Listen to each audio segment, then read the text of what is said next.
Boom shakalaka, what is going on, everybody? Randall here from Crypto Love, and welcome tonight to the first annual Binance Charity Poker Cup hosted by TRONbet.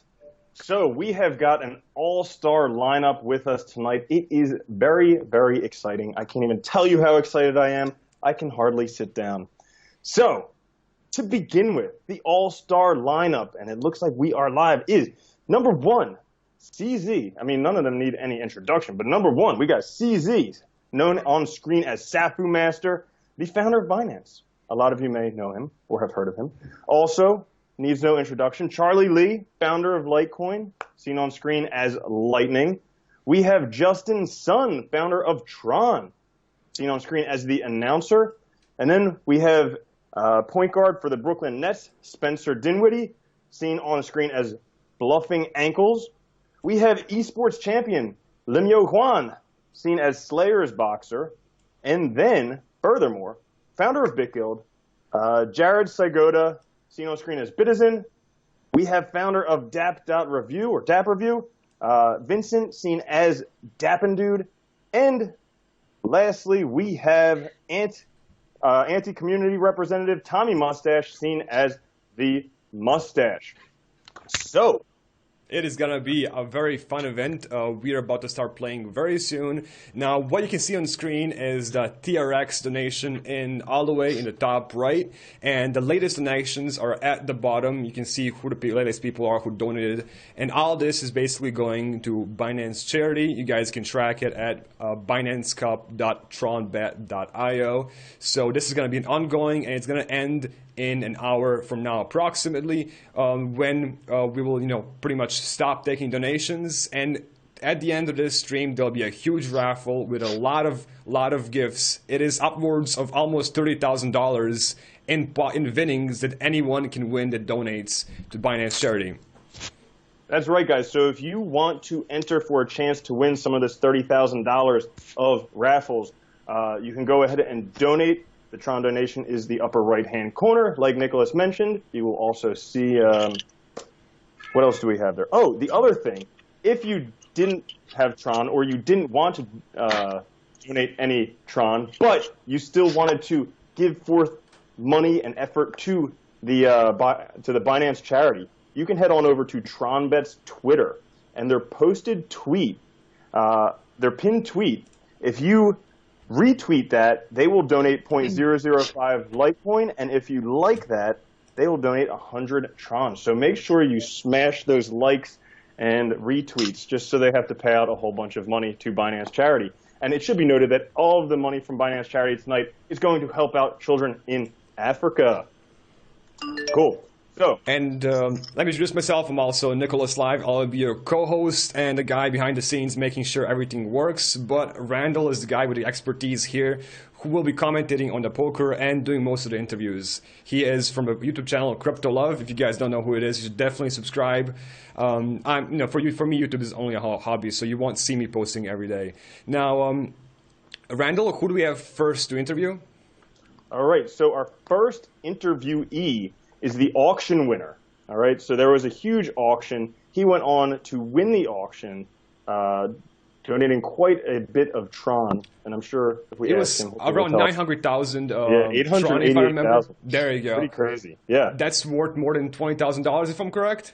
So it was a very hefty donation. That's very nice of you. You're a very generous man, and you get to join us on this live stream at the beginning and tell us more about yourself and about your project. Awesome. Yep. Thanks, guys. So this is Davis Yu of Earth Protocol. What's going on, Davis? Hey, guys. I'm Davis from Australia. I'm excited to be, part of this poker game. Dude, congrats on winning the auction. I mean, that's huge. It was very, very competitive, and I know a lot of people wanted to win, but they didn't because you won. Yeah, no, there was like the guy that was basically I was going against in second place. Like, I'm pretty sure it was some big ass whale because he was just literally just going for it. And then I was like, you know what, last 10 seconds, let's put a lucky, like a lucky 8 bet in, and that got in just in the nick of time. Maybe it's the Tron transaction per second. It got in pretty fast. So, yeah, and I'm here. Dude, that's awesome. So what made you want to win so bad? To be honest, like I've been like, I have friends told me about Binance charity, and I think like the whole blockchain world, the whole charity world, I think it's a really, really good mix. For me, it was the fact that it was raising awareness for, I guess, what's happening in the world right now. I think, people don't, right now, I think there's 1.5 billion people that are unbanked at the moment. And it's a big issue. And, even identity wise as well, there's, several billion people without an identity. And for us, it's kind of like we look at, without an identity, you can't receive healthcare. For example, even with the Binance charity, with a lot of schoolings and all that sort of stuff, if you don't have an identity in this world, you can't go to school, you can't get access to healthcare, all this sort of stuff. So for us, it was, first of all, we want to donate to Binance charity to help with the charity. And second is to raise awareness for, I guess, what's happening in our world. Poverty is a big thing as well. $1.50 is the poverty line. And for us, collectively as a community, all it takes is for us, $1.50, it's coins for us. But for someone in Africa, for someone in a third world country, that's life. So I think it's, if you can give away $1.50 a day to someone, you're saving someone's life on a day-to-day basis. And right now I'm showing your earthprotocol.org website to our viewers. So I guess while we're looking at the website, tell us a bit about Earth Protocol. So Earth Protocol is it's quite a new organization. It's brand new. We started probably about a month ago. And what we did was, well, from my background, I've done sort of restaurants, bars, and a lot of different hospitality style concepts. But this time we looked into, I guess, the United Nations Sustainable Goals and said, okay, right now the goals are for 2030. These are all the issues that are happening in the world, ranging from environment to humanity and all this sort of stuff. And we're like, okay, what can we do? Like, what can we do to, I guess, solve some of these issues? And that's where the whole Earth Protocol in, where we truly believe that, as human beings, we have the power to change the world. And a lot of times people think of it from the top down, the governments first. But I reckon, with the blockchain, you look at what Bitcoin's done, 10 years ago to now, it's given freedom to people. And I think with Earth Protocol, first of all, at the moment, we're still researching, we're still learning about all the issues in the world. Probably in 6 months' time, then we'll probably launch our 10-year plan of what are the sustainable goals that we want to achieve. But yeah, we really want to help the world. That's probably the best way to explain it. I really like what you say there, because looking at things from a top-down approach is just kind of a sit-and-wait approach, whereas a bottom-up, like you mentioned, that's something that everybody can really do themselves, because we all start from the bottom and work our ways up. So what type of things are you working towards in the beginning? So at the moment, we're looking for pretty much like a consensus mechanism, because at the moment, when you mine Bitcoin, you need a lot of money. Like, to mine Bitcoin, you need to buy the equipment. It's quite expensive project, right? So we're looking at, how can we make, for example, mining accessible to everyone? And the thing is that, even if you mine, like $1 a week, that $1 a week, if you connect that with the right organizations and foundations, that $1 a week, can help a lot of people. And for us, it's about, if we can take the greed out of, I guess, certain sort of crypto sort of stuff at the moment and give it back to the people that are in need. So I guess the idea is, it stems from giving someone identity, helping them, connecting them with charitable organizations, giving them healthcare, a lot of all that sort of stuff. I think it's going to be hard to do, but I think, given time, and I think there's lots of talented people in this earth right now, it's just a matter of connecting everyone, raising awareness, and I think, together as a whole, collectively, I think we can really solve some of these sustainable goals. Yeah, sounds like an awesome project, and definitely I love when stuff is kind of aimed for good means. So people who may be interested in this and finding out more information or connecting with you, how can they go ahead and do that? The best thing to do is, you can either drop us your email on the website, or you can just, DM me directly. I'm really open to, we're looking for people that are really talented and really excited in all the different fields, from humanitarian aid, of course, blockchain as well in there as well. But, the whole range, if you're an environmentalist, if you've got ideas that you want to raise to solve issues or all this sort of stuff, we're here to chat. We've got a lot of guys come from Australia and from different parts of the world. They're all, I guess, old friends or even new friends, but it's all about the community. It's all about coming together and really just saving people and the environment, of course. Yeah, great. So tell us about your experience in crypto. How'd you get into it? And I probably got into it probably like 2017, and it was a friend of mine from Japan, and he's like, have a look at this. And I first, I looked in and I'm like, what is this? This is kind of so bizarre. And then I just kept reading about it, and then I looked into, I guess, the history of Bitcoin, 10 years ago, and I like the idea of something that's grown from the community. It was an idea that kind of, it just grew from a community. There was no CEO, there was no singular person driving it, but it was a community. And I think that same principle of that growth of how Bitcoin, I guess, took on this huge community, I guess with Earth Protocol is kind of similar. It's like, how do we unite people? It's all about the human connections for us. And it's, it's your connection with this person, this connection with that person, and all these connections, I guess, if you can connect them all, eventually down the line, there'll be a way or there'll be a form or somebody will have knowledge or know-how to help someone in some way or form. But it's just a matter of, I guess, getting the messages out there and all that sort of stuff. But yeah, Bitcoin, 2017, I saw the bull market, I saw the bear market, but it's the philosophy behind it that I find really interesting. And I think philosophy, community, the psychology of that whole aspect, I think that's brilliant. Great. And so tell us a little bit about yourself before Earth Protocol. Oh, about me. I used to be a professional skier at one stage of my life. I did a lot of restaurants. We've got a matcha tea company, a lot of wellness brands. I spent the last probably 2-3 years developing a mental health sort of app with a few friends. That's on the way to be launched as well. But I guess, I love humanity. I love people. I love to see how we can improve people's living conditions, people's lives. That's really it. That's pretty cool. You said professional skier in the beginning? Yeah, when I was younger. Oh, right on. Yeah, so you know how to work hard for something. That's important for startups, definitely. Well, cool. Anything else you would like people to know about Earth Protocol while we all have them here? If you guys are interested, send me a message. We're happy to speak to anyone in all the different fields, because I think collectively, the more people we have, the more friendships, the bigger the network, the more chance we have to solve a lot of the issues of poverty, healthcare, gender equality, and all this sort of stuff. So thanks for listening, guys. Awesome. And I'm, glad to be here. Yeah, Davis. So definitely, if you're interested, check out earthprotocol.org. And I guess last question before we get started with some poker.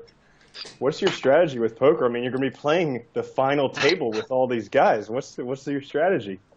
Well, I haven't played poker in many years. So yesterday I hopped online and I played a few games. To be honest, I really have no strategy. I'm just going to just go with the flow and just have some fun. Right on. Well, you couldn't ask for a better table to definitely go with the flow and have some fun with. Lots of luck playing.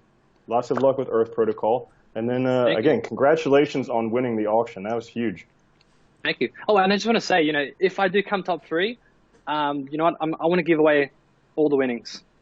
And give it back to Binance charity or some other charity that whoever you guys want to choose or whatever. But, let's do it. Yeah, I think it's pretty much an unspoken agreement, and anybody who wins is going to give this away to Binance charity. But it's obviously up to them to decide. There's a lot of winnings on the table. And that is very generous because the prize pool, so the top 3 finishers are getting rewarded. The first place gets 1 million TRON, second place gets 300,000 TRON, third place gets 200,000 TRON. And Davis says if he wins, he is giving it either back to Binance charity or another charitable organization. So we have the event starting in just a few minutes. Before we go ahead and start, I just wanted to tell you a few things. So first, this is being hosted by TRONbet, the #1 DApp out there. And if you guys think that nothing happens on the blockchain, well, guess what? It's not true, because this whole entire poker match is going to be on the blockchain, on TRON blockchain, thanks to TRONbet, the #1 DApp out there. Also, event rules. So, we're playing poker today, no limit Texas Hold'em, cash game rules. Blinds are 50 and 100 TRON. The max single buy-in is up to 5,000 TRON. Each player has a max of 50,000 TRON, so that means that they can buy in an additional 9 times if need be. Duration today is going to be 2 hours, so if a player loses all 50,000 TRON in 2 hours, he cannot continue. So it may be down to one person, or we may just base it best on the game leaderboard. So the game leaderboard is going to be updated in real time according to chips won and lost. Rankings are according to net winnings. So maybe, Nicholas, you could show them the game winnings. I'm showing it right now. Currently it's empty, but throughout the game we will show this leaderboard. So pretty much the more you win, the higher you are the leaderboard. It's a very simple concept. Perfect. And so the #1 winner is going to be announced, the winner at the end, right before we give away the raffle draw. So it should be noted, you guys, you can still enter to win in the raffle draw. There are some pretty awesome prizes at the end, totaling about $30,000 of prizes. So if you want to win, you can go ahead and donate the QR code in the upper right-hand side of the screen. I think over that way. You can use that to donate TRON. The latest donations are listed down the bottom of the screen, and the winners are going to be winning some pretty sick items. Also, if you wanted to donate but didn't have any TRON to donate, you could go check out TRONbet's Twitter, and the pinned post, if you retweet it, they're going to donate 0.005 Litecoin, and if you like it, they're going to donate 100 TRON. So make sure you do that, so they have to donate a whole bunch more. And you can see the Twitter right here. It is the first Twitter. The first tweet. It is pinned at the top. Very simple way to contribute if you don't want to actually donate. Yep. And back to us. Yes, so I think we're just waiting on one more person to enter the table, and then we will be playing poker in 7 minutes and 38 seconds. Hello. Yes. Hello. Yes, hello.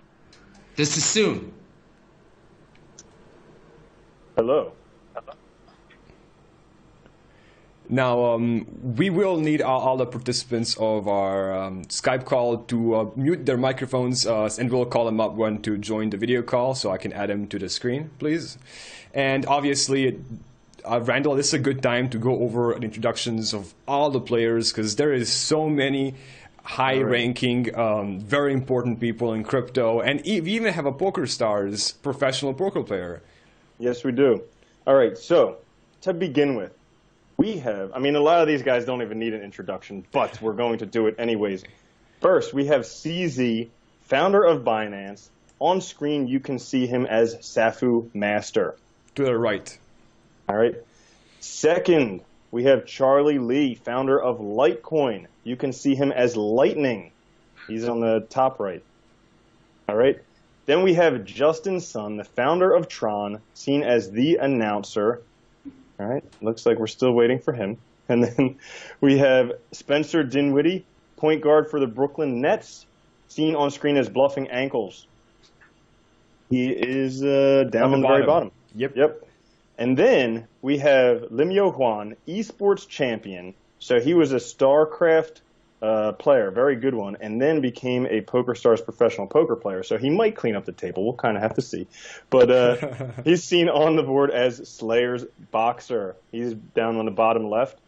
Then we have Jared Psigoda, founder of Bitguild, seen as Bitizen, which is to the right of the screen. Then we have Vincent, the founder of Dapp'n Dude. He is top left. And we have anti-community representative Tommy Mustache, seen on screen as the Mustache, bottom right. And we just spoke with Davis Yu, the auction winner and founder of Earth Protocol. He is on the left, seen as Captain Planet. Yep. So we've got an all-star game today. It's going to be very exciting. Yo, let me know in the chat who you guys think is going to win this, because I would be very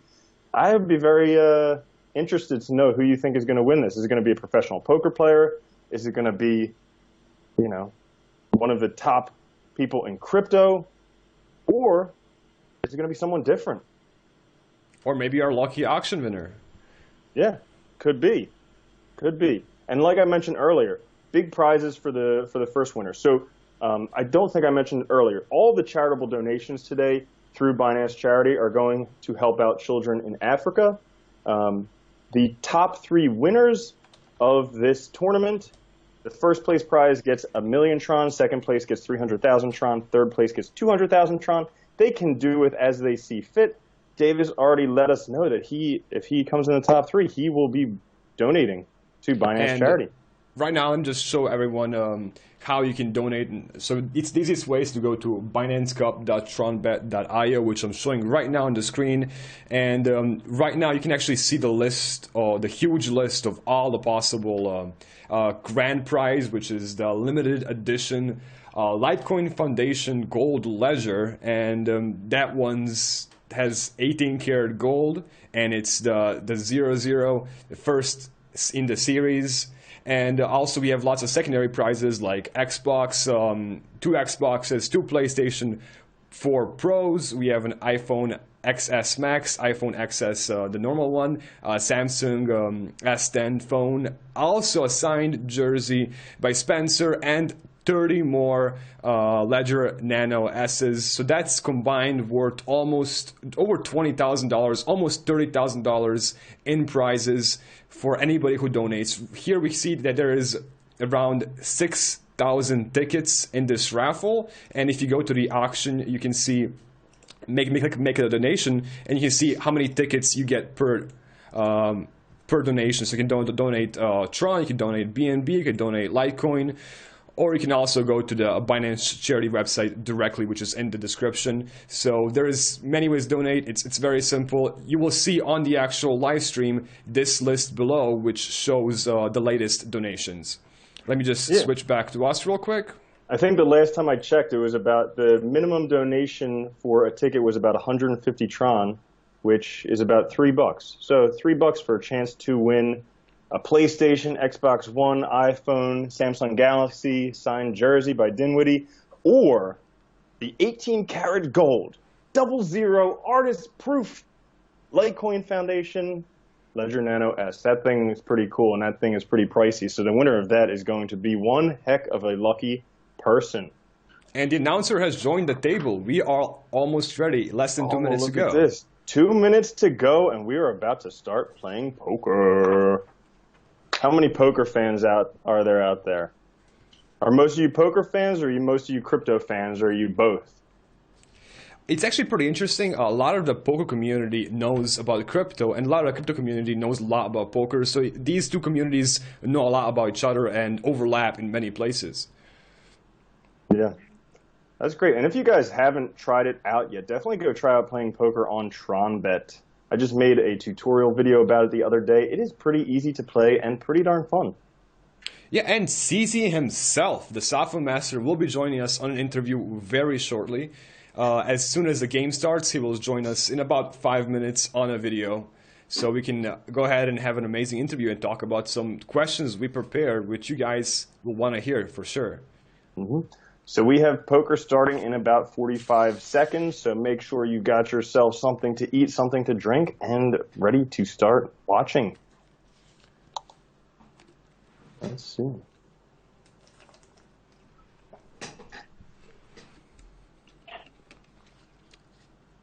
The countdown is real. Yeah. Yeah, it should be noted that this whole entire game is taking place on the blockchain. So basically, now, before we actually do any, I'm sorry for interrupting you. Before we actually do any interviews, we will have the TRONbet admin himself join us real quick on the audio only to tell us more, and officially open this event for us. Are you ready to join us? I'm here, and let's get the cards dealing. Boom! Hey, the first hand is being dealt. We got Bluffing Ankles as a dealer. Small blind boxer, big blind Captain Planet, and waiting for Justin. He folds. Vincent folds. Wow, a lot of folds going on. Up to CZ, he calls.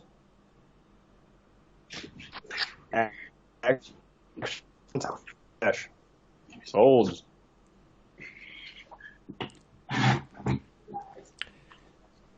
Now, would you mind muting your notifications so we don't get any feedback on this Skype call involving many people? And let me just go ahead and fix some cameras for you guys.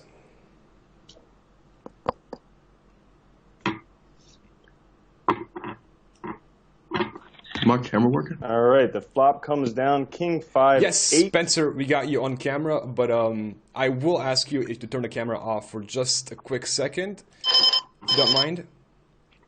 I'll let you know when to get back, to turn the camera back on. Just stay on the call with us and mute your mic. We'll be right here with you. We're live Still on the as we hand, speak. we have CZ and Captain Planet. Looks like Spencer and Boxer folded. We have a 5 on the turn, pairing 5s on the board.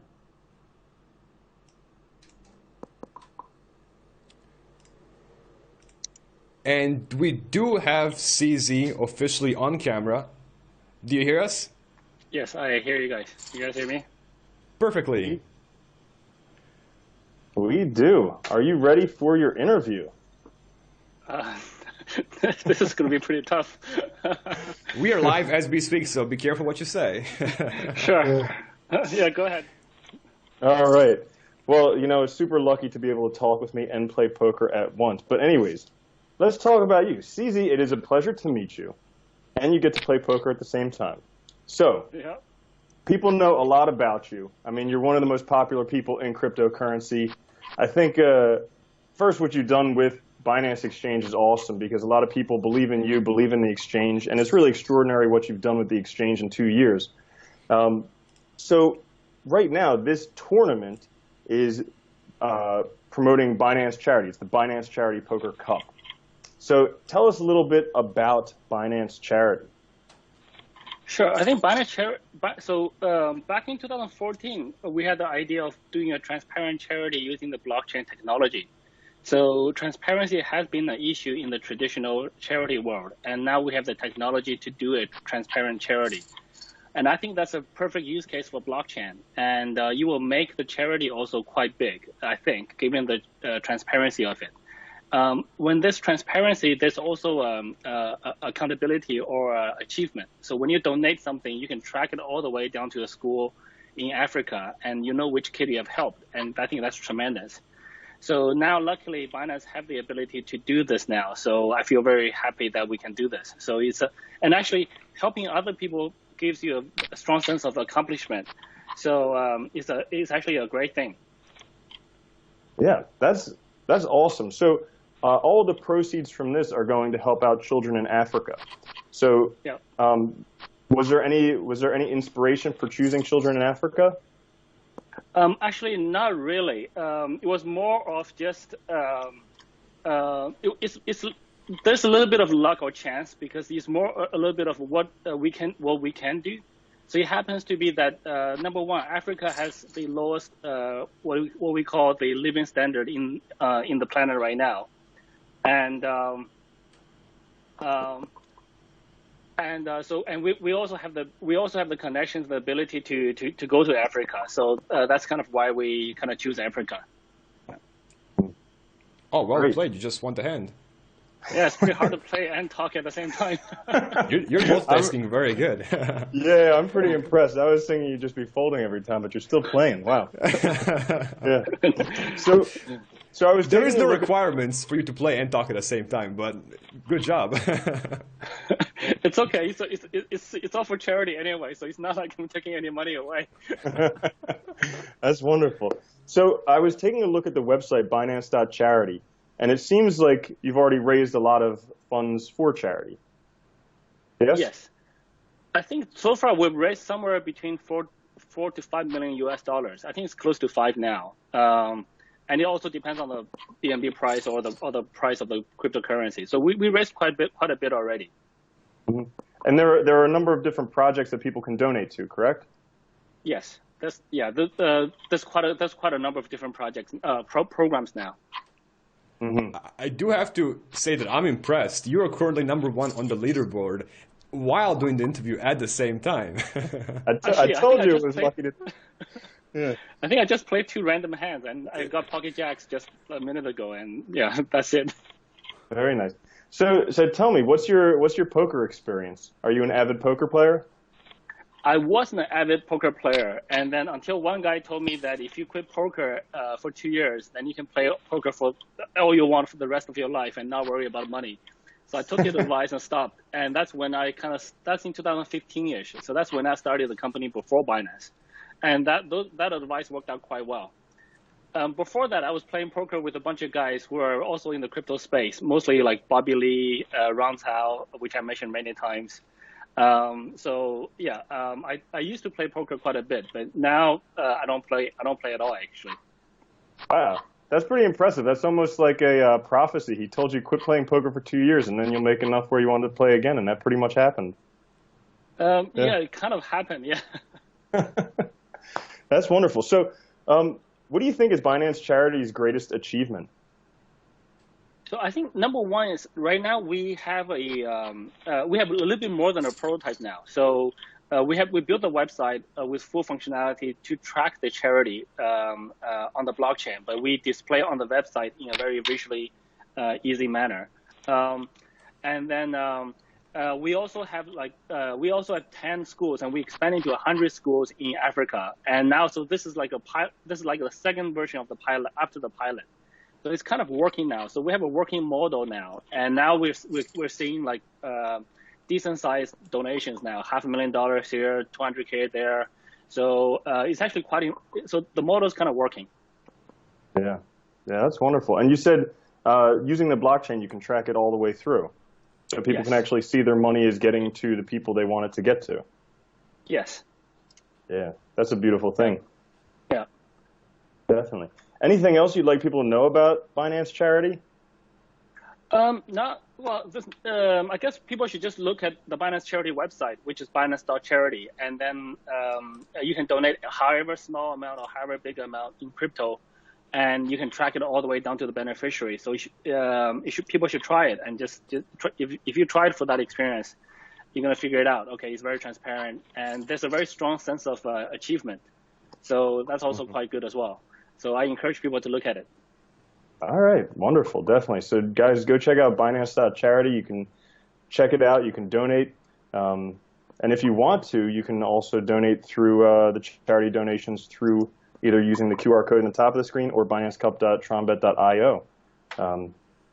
Now, we're seeing a lot of actually donations in the last couple of minutes, so thank you for all you guys who are watching, who are donating as we speak. We can see your addresses. No, it's obviously anonymous since we don't know whose address that is, but I'm glad to see donations happening on the screen as we speak. Yeah, so a couple other questions for you, CZ. I guess less about the charity now. So you said you've played poker before. So do you have a strategy when you play poker? What's your poker strategy? My poker strategy is not too good. I'm actually not a great player, contrary to what people think. I'm not patient enough, so I tend to not wait for good hands, and I like to play at a stake level that's very comfortable to me.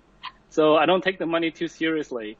But that's actually not good in poker, because when you don't play when it's not hurting enough, you don't play too seriously. I typically lose, so I don't really have a good strategy. Yeah.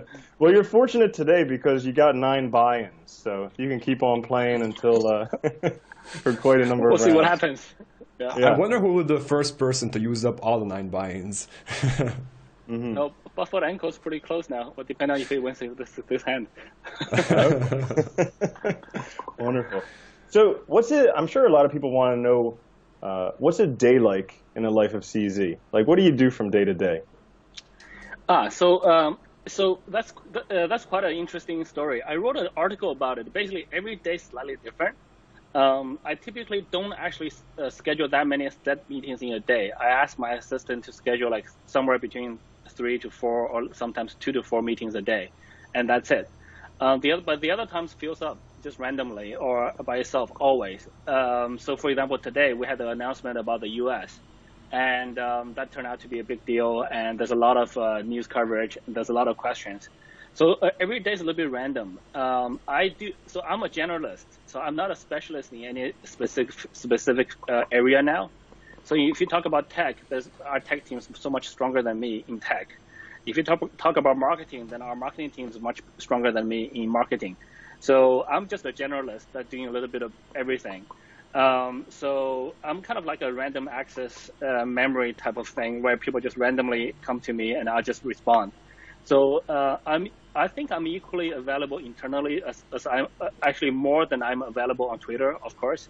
So people just come to me randomly. It's a fairly distributed team, and so things don't go. We don't have a lot of plans. So a lot of people think we plan and strategize, all of this detail, but we actually don't do that. Every day just happens. So it's a little bit random.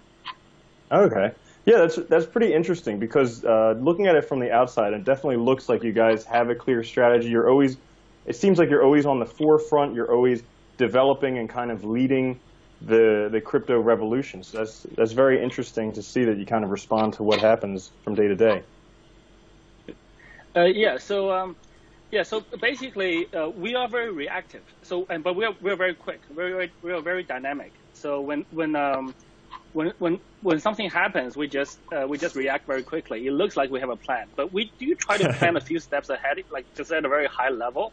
But we don't have detailed plans. So basically, for example, we did plan the DEX for a long time. But we've been working on it. We did talk to our U.S. partner for a long time. So that's not a quick thing that just happened. But in terms of day to day, we don't have detailed plans. We just react. Mm-hmm. Wonderful. Now, that announcement today definitely caught some people by surprise. I know Nicholas had a question about it, if you're comfortable talking about it. But Nicholas? Sure, oh, yeah, I was definitely going to ask you. You don't have to comment if you don't want to, but would you like to talk about the current U.S. citizens being banned from using the platform? So it's not well. Basically, from our perspective, we have never targeted the U.S. Market. We have always very clearly stayed off the U.S. market. So we have always stated our principle is we want to be compliant in every jurisdiction. We don't want to offend anybody. We don't want to step on anybody's toes. So we've been growing very quickly, and we are a small company. We're a small team. That's less than 2 years old. I think today we're about 17 months from the exchange go live. But we just didn't have time to deal with every country's policies around the world. And now we have a partner in the U.S. We want to be a little bit tighter with our compliance to different policies in different jurisdictions. So that's all it is. So we were never targeting U.S. users, but I guess so we're just saying, look, we're becoming a bit more tighter, but we're not forcing anybody to withdraw their funds immediately. We're giving them 90 days. Hopefully, within that 90 days, the Binance.us site will be live. We don't know exactly because that depends on our partner, and there are still procedures to follow and compliance things to do. But I'm relatively confident we will get it up running in 90 days, and then there will be a place to go. Mm-hmm. Yeah, well, I mean, it seems like the right move to make, even though a lot of people don't like it if they're in the U.S., because unfortunately, the laws in the U.S. regarding cryptocurrencies are kind of difficult. So for any exchange, you need to be able to do that.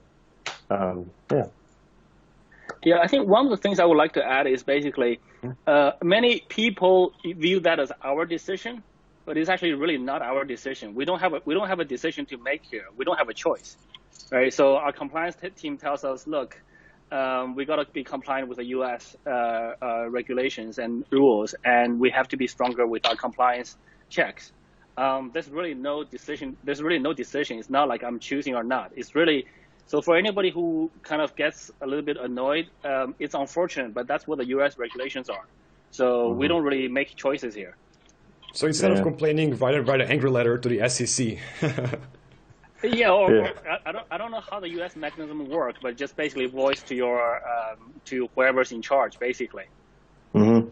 Yeah, I'm glad you mentioned that because it isn't something that you guys did have. I mean, you didn't have a choice in it, so I'm glad you mentioned that because it helps a lot of people see that it wasn't really your choice. Unfortunately, the SEC at this moment is bigger than Binance, but we'll see in 10 years.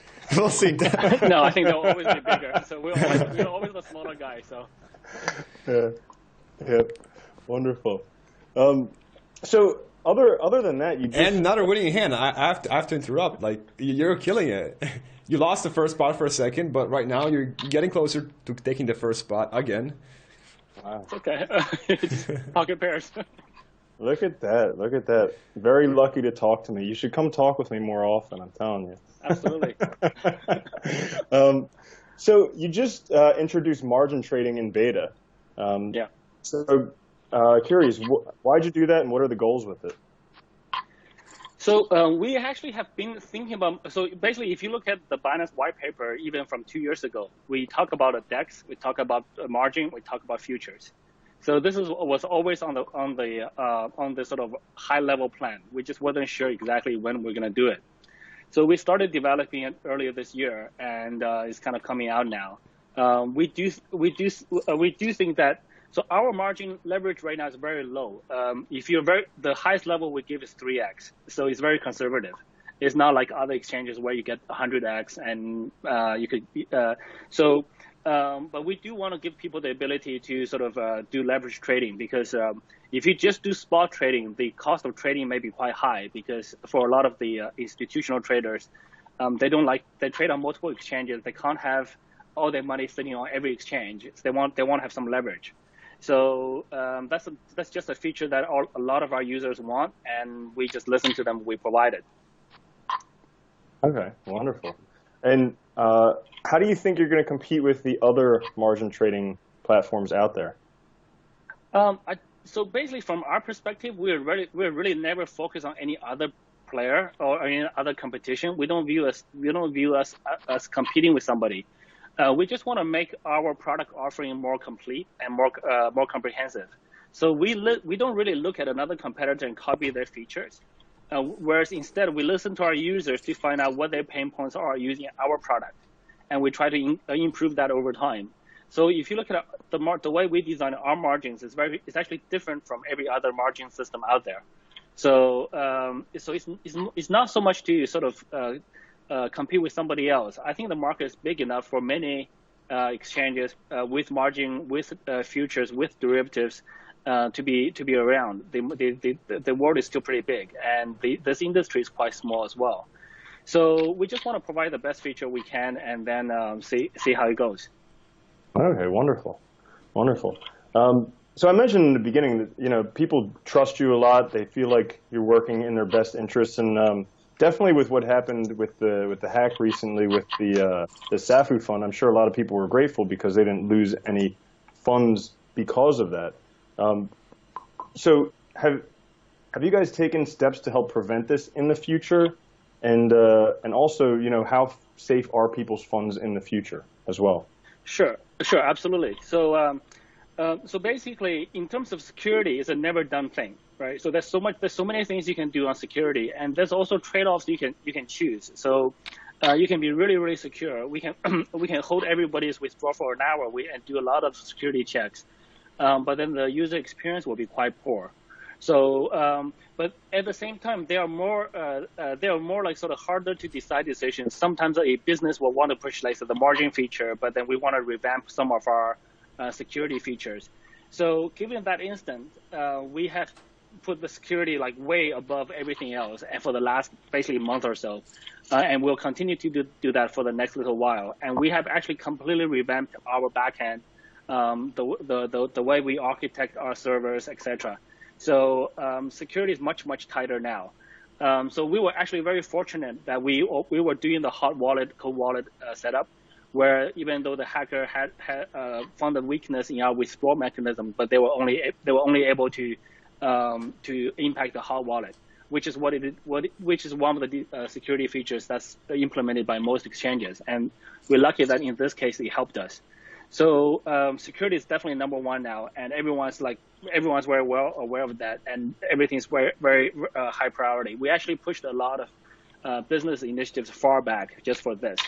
So yeah, I mean it's unfortunate, but I think in the long run, it actually might be beneficial. It actually might be a good thing for us, because now I think the security we have now is like really advanced. It's actually probably much more advanced than what other people can imagine. So but security is never 100%. So if I say like it's impossible to happen for an accident to happen, that would be lying. So, but I think we are one of the most secure exchanges out there now. That is a really big claim to make. But also, I mean, that's a great thing. That's why a lot of people believe in Binance. I mean, Binance came about when there were questions about another exchange at the time, and people saw that Binance had better customer service, had better user experience, and now we see that, you know, in the sake of handling a hack very safely, they've gone to step up their security a lot more. Yeah, so I think that's a great thing. So, yeah, I mean, on the topic of security, it's not just about your physical network security or your system security. It's also about your business continuity security and also how you handle instances like this, right? So security is never 100%. If you have a guy knocking on your door, and that's also a security issue potentially. So it's also about how you handle this instances like this. I think even though, yes, there was a hacker instance on the network system level, but the way we handled it showed that we're actually quite secure. Yeah, absolutely. I'm actually very curious to ask now, if I can interrupt for a second. Are you comfortable talking about your top 5 coins you're holding right now, since we are entering a new bull market, as many people say right now? No, you don't have to answer this question if you don't want to. I mean, it's pretty. I think if people do some research, it's pretty obvious actually. So it's not a problem. If you go by U.S. dollar value, then the top 5 coins are pretty much the top 5 market cap coins. So if you look at coin market cap and pick the top 5 or top 6 or 7, the top 5 coins are definitely in there. So it's really not a secret. So BTC, ETH, well, BNB was probably the highest because we hold most of the BNB are still on our platform, I think. So yeah, it's really that simple. Yeah. Okay. Yeah. And then probably one of the last questions we'll have for you: what do you see for the future of cryptocurrency and also the future of Binance? So I said this a couple of times. I view the future of cryptocurrency as millions of tokens, thousands of blockchains. So there are applications that will require blockchain. I think there will be thousands of them. But I think there's much more use cases where you don't need a blockchain. You just need to issue a token. And I think there's a lot more of those, probably 1,000 times more. So I would envision millions of tokens. So and this is, given that view, this is how we structure our business. You can see this is why we do Binance DEX, which is more of a token economic driven blockchain. And we have Binance.com, which services multiple blockchains, but that's a centralized exchange. So that's the future I envision. I think we will get there I think the beginning may be slow, but we will get there sooner than people think. So yeah, so basically lots of crypto. Ooh, yeah. He just went all in. And won. Good job to Spencer. Yeah. All right.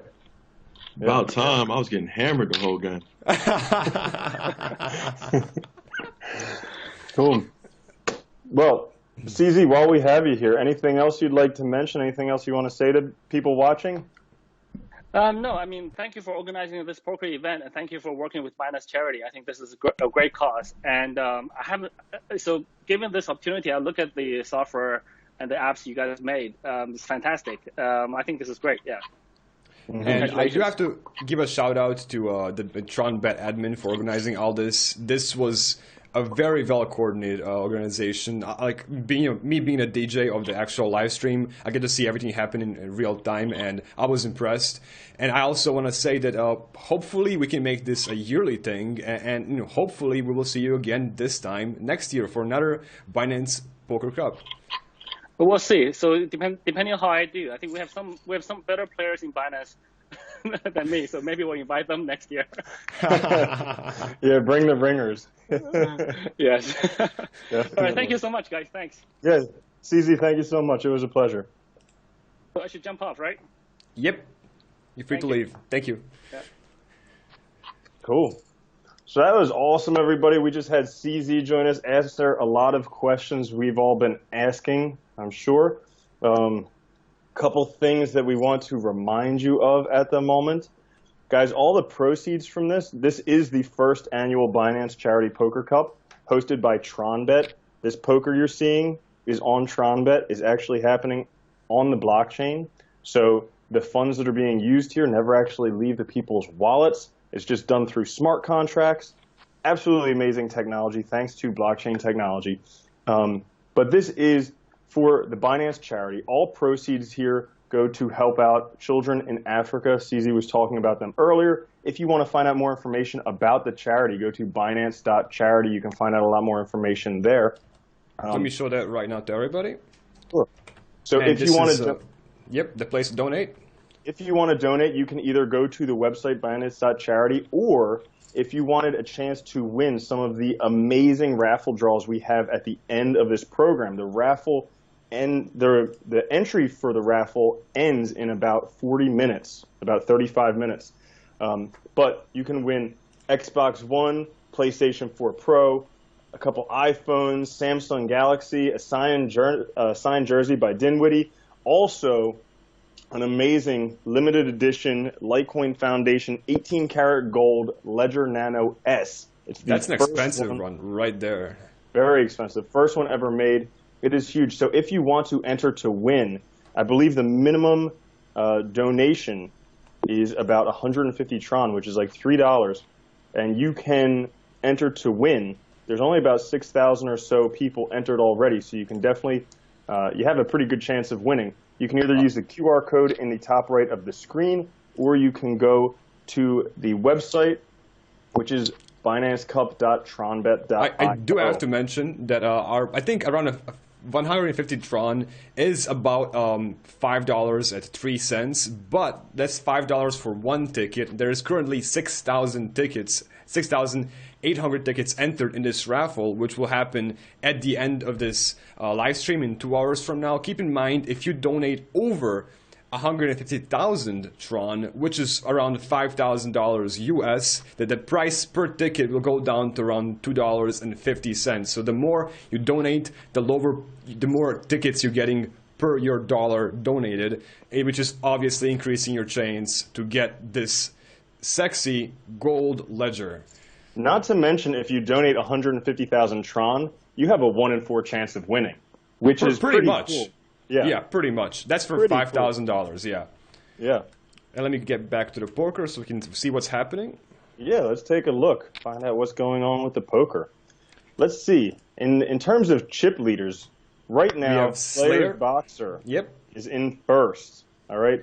So his winnings, 61.66 TRON. Second place, we have Vincent Dapp'n Dude, 57.70 TRON. Third place, we have CZ. Even though he was being interviewed, he still was able to do pretty well. He's got 3,116 TRON. Fourth place, Captain Planet, our auction winner, Davis Yu with Earth Protocol. And then fifth through ninth, we have Bitizen, the announcer, Litening, Bluffing Ankles, and the Mustache. So pretty exciting. Now, for those of you guys who just entered and who want to find out a bit more about how this game is being played, it's No Limit Hold'em. It's the cash game rules. Blinds are 50 and 100 TRON. The max single buy-in is 5,000 TRON. Each player has a max of 50,000 TRON to use through the tournament. So that means they can buy in a number of times. And if we look at the flop right now, all spades, so potential flush draw for somebody. Let's see who bets this one. The duration of this event, yeah, Tommy Mustache bets 926, called by Boxer. Let's see if they have a flush. Who has the nut flush? A 10 on the river, 10 of clubs. And I will do something very special. One of those people does have a flush. I can confirm that. I have a special access with a special TRON account for this event only. Yeah, but so let's we also have pocket kings. And it's going all in. Man. Oh my god. How Oh man. that? Oh Tommy man. Mustache was going for the nut flush. If another spade came off on the river, he would have ended up winning that. But Boxer won with the flush, the ace-high flush. So as I was saying, it's a 2-hour tournament, so we have another hour and a half left. And the game leaderboard is updated in real time, so we just showed you that. And it hasn't changed too much. Actually, Boxer's in first place now with 11,000 TRON, so he's doing pretty well. Now, should it be any surprise? Wow.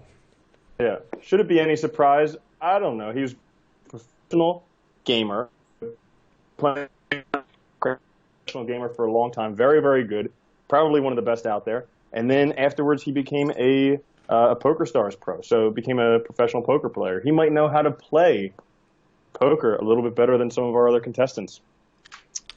Now, the prizes for this tournament, there's first, second, and third place get prizes in Tron. First place is 1 million Tron, second place is 300,000 Tron, third place is 200,000 Tron. And he is on a roll. He is on a roll. Did you guys see that? He's already up to 17,000 Tron. Yeah, he's knocking everybody out. Well, I guess this is what happens when you get a pro in there. Wipe the table with everyone. But it's still early in the tournament. We still have an hour and a half left. So now, right we now, do have Jared, who's going to join us in a few minutes on the video call. Mm-hmm. And obviously, we can make some introductions again really quickly for those of you who just joined the live stream. That amazing dude above me is Crypto Love himself, a very well-known crypto YouTuber. And there you go, you can get his shirts go to his channel, and you can definitely get those amazing shirts and rock him about. Show all your friends you support Bitcoin with some crypto love. And myself, I'm Nicholas Live. Obviously, I'm not a big YouTuber like him, so I'm going to be the DJ making this event happen and streaming this on his behalf. Where's the music, DJ? Right? And I got to say, big thanks to the TRONbet team. They put this together. TRONbet is the #1 DApp out there. If you guys have not taken a look at DApp Review or DApp Radar, you could take a look. You could see TRONbet is the #1 DApp, outperforming pretty much all other dApps because they have what we're watching right now. This is live on TRONbet happening on the blockchain. Also, they have a bunch of other gambling games out there. It's pretty interesting that Dapp'n dude is the guy on the top left in the table is the founder of Dapp Review. So we will get to speak to him a bit later, if I'm correct, around 10:30 Pacific. That's in an hour from now, right? Mm-hmm. Do believe so. Yeah, so depending upon where you are in the world, good morning, good afternoon, good evening. Welcome to the first annual Binance Charity Poker Cup, hosted by TRONbet. If you guys haven't checked out TRONbet, it's worthwhile going to check it out to play. I made a tutorial video on it the other day. It was quite fun to go ahead and play and try out playing. It's quite seamless compared with just anything else, and this is all happening on the blockchain. And do keep in mind, guys, that there is exactly 30 minutes left if you would like to donate, be featured on the bottom right, and have a chance to win all those really expensive prizes. There's 30 Ledger Nanos, the standard bundle of the X and the S backup bundle. There's also 2 Xboxes, 2 PlayStations, 2 iPhones, a Samsung Galaxy S10, and am I forgetting anything? Oh, of course, a signed jersey by Spencer. Mm-hmm. Yeah. Did you mention the 00 artist proof 18-karat gold Ledger Litecoin Foundation Nano S? I'm assuming everyone knows about that. It is the most expensive gift on there. I believe it's worth upwards of $15,000 if I'm correct. Yep, that's what I heard. So that is a huge gift out there for somebody. Whoever wins that is going to be one lucky person. To be honest, I'm thinking I would actually participate if I could right now. It's a really good chance to win that one, but my hands are tied. Look at the latest busy donation. DJing. We got 1,000 Tron donation. Nice. We got 1.5 BNB. There you go. We got some BNB going. Guys can also donate Litecoin or whatever is your preferred currency. All right. So let's see. On this hand, we got a. Looks like we have Jared, who's ready to join. Just give me one moment. Wonderful. Yeah, we got Tommy Mustache in his hand. We got Boxer in his hand. We got Captain Planet in his hand, and CZ. We got Jared, 2 hearts and 2 clubs on the table. You're live in about a second. I'm about to put up your video. Feel free to disable blur of the background. You can or cannot use it. I think the video will look better if you disable that. And you're officially live on the live stream. Welcome. Hey, nice to be here. Hey, what's going on, Jared? How you doing? Not too much, just getting creamed here. How are you guys doing? Yeah, we're doing good. We're watching it, but I gotta imagine it's pretty hard playing against a professional poker player. The good news, yes, the it good is news difficult. is when you talk with me, your luck actually increases. As we saw with CZ in the beginning, he was doing a lot better when he was talking with me. So I think it might turn around. As a matter of fact, you're right. Yeah, you should We just will go. give you some crypto love right now. Yeah. All right. Well, you guys Awesome. just keep talking to me through the whole tournament. Yeah, right? That's the way to do it. So, Jared, now you are behind Bitguild, and we're going to get into that in a minute. But first, let's find out a little bit more about you. So tell us about your background and how you got into crypto. Sure. So my background is in trading of digital currencies. I was actually doing it 10 years before Bitcoin came into existence. But we are doing it in a little bit of a different scenario. We are doing it inside of video games. So I've been a gamer for as long as I can remember. Got my start early on with all the classics, Diablo, StarCraft, which is, I know everybody here loves CZ and Justin Sun, but Slayer's Boxer was my idol when I was younger. Because I was a StarCraft player competitively, and Slayer's Boxer was the best StarCraft player in the world, hands down. Yeah, if anybody plays StarCraft, we watched his replays religiously. We tried to learn from his strategy, and then just realized some of us were not born to be that good at video games. But I played some of those games. I also played Ultima Online, EverQuest, Asheron's Call, so kind of like the first generation massively multiplayer online role-playing games in the West. And back in about 1999, when I was 13, I realized that for some crazy reason, people were actually willing to spend real money to buy those virtual gold coins inside of the game, which in 20 years ago was a crazy thing to think about, that anyone would spend real money for a virtual coin. So starting around 13 years old, I would buy and sell and trade these game accounts or game coins, weapons, armor, items, anything you can think of. And I was able to make, a little bit of money as a teenager and buy myself a nice new computer, which is kind of what any 13 or 14-year-old's dream would be. Later on, after I graduated from college, I actually ended up in China. And so at this point, World of Warcraft was getting to be really, really big. So we started up an operation that was basically gold farming in World of Warcraft. We had, thousands of people that we were in contact with who were playing World of Warcraft 24 hours a day to farm the gold coins. We set up an online exchange where people in the United States and Europe could buy those coins. And it was a lot of fun. I very much see gold farming in video games as like the predecessor to cryptocurrency mining. I mean, if you think about it, you've got guys sitting there putting in proof of work by killing monsters for 12 hours at a time to get gold coins, which are then worth real money. So we started doing that way early, but we really did well with World of Warcraft. Now, of course, that was against Blizzard's terms of service, but we really didn't that. Dude, that is awesome. You're the first gold farmer I've ever met. But I lost like 2 years of my life to World of Warcraft. So, yeah. You'd be surprised how many gold farmers are in this industry, and many of them in very high places. Again, there's like, if you look at Bitcoin in 2008 through 2010, I mean, I can't imagine a finance guy understanding what the hell you're talking about if you're talking about Bitcoin. But to a gold farmer, it's like, yeah, we have a warehouse with 20 computers that are playing World of Warcraft. Now you just make those computers mine Bitcoin. It made perfect sense to us. Wow.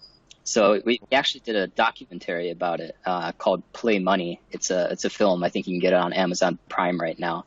But it was filmed right about the time that Bitcoin was created, and it just kind of goes into the whole story of gold farming and the lives of several people. One of them his name is Brock Pierce. So Brock Pierce is also a big guy in the industry.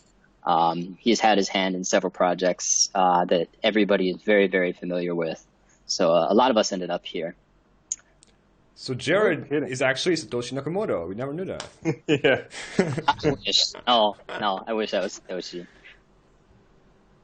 No, but a lot of people have actually hypothesized that Satoshi was somebody who worked in the game industry. Even if you look at, some of the earlier people who are probably not Satoshi but are involved, Hal Finney was a game developer. A lot of the early Bitcoin traders were working in the gaming industry. So I think there's a very close connection.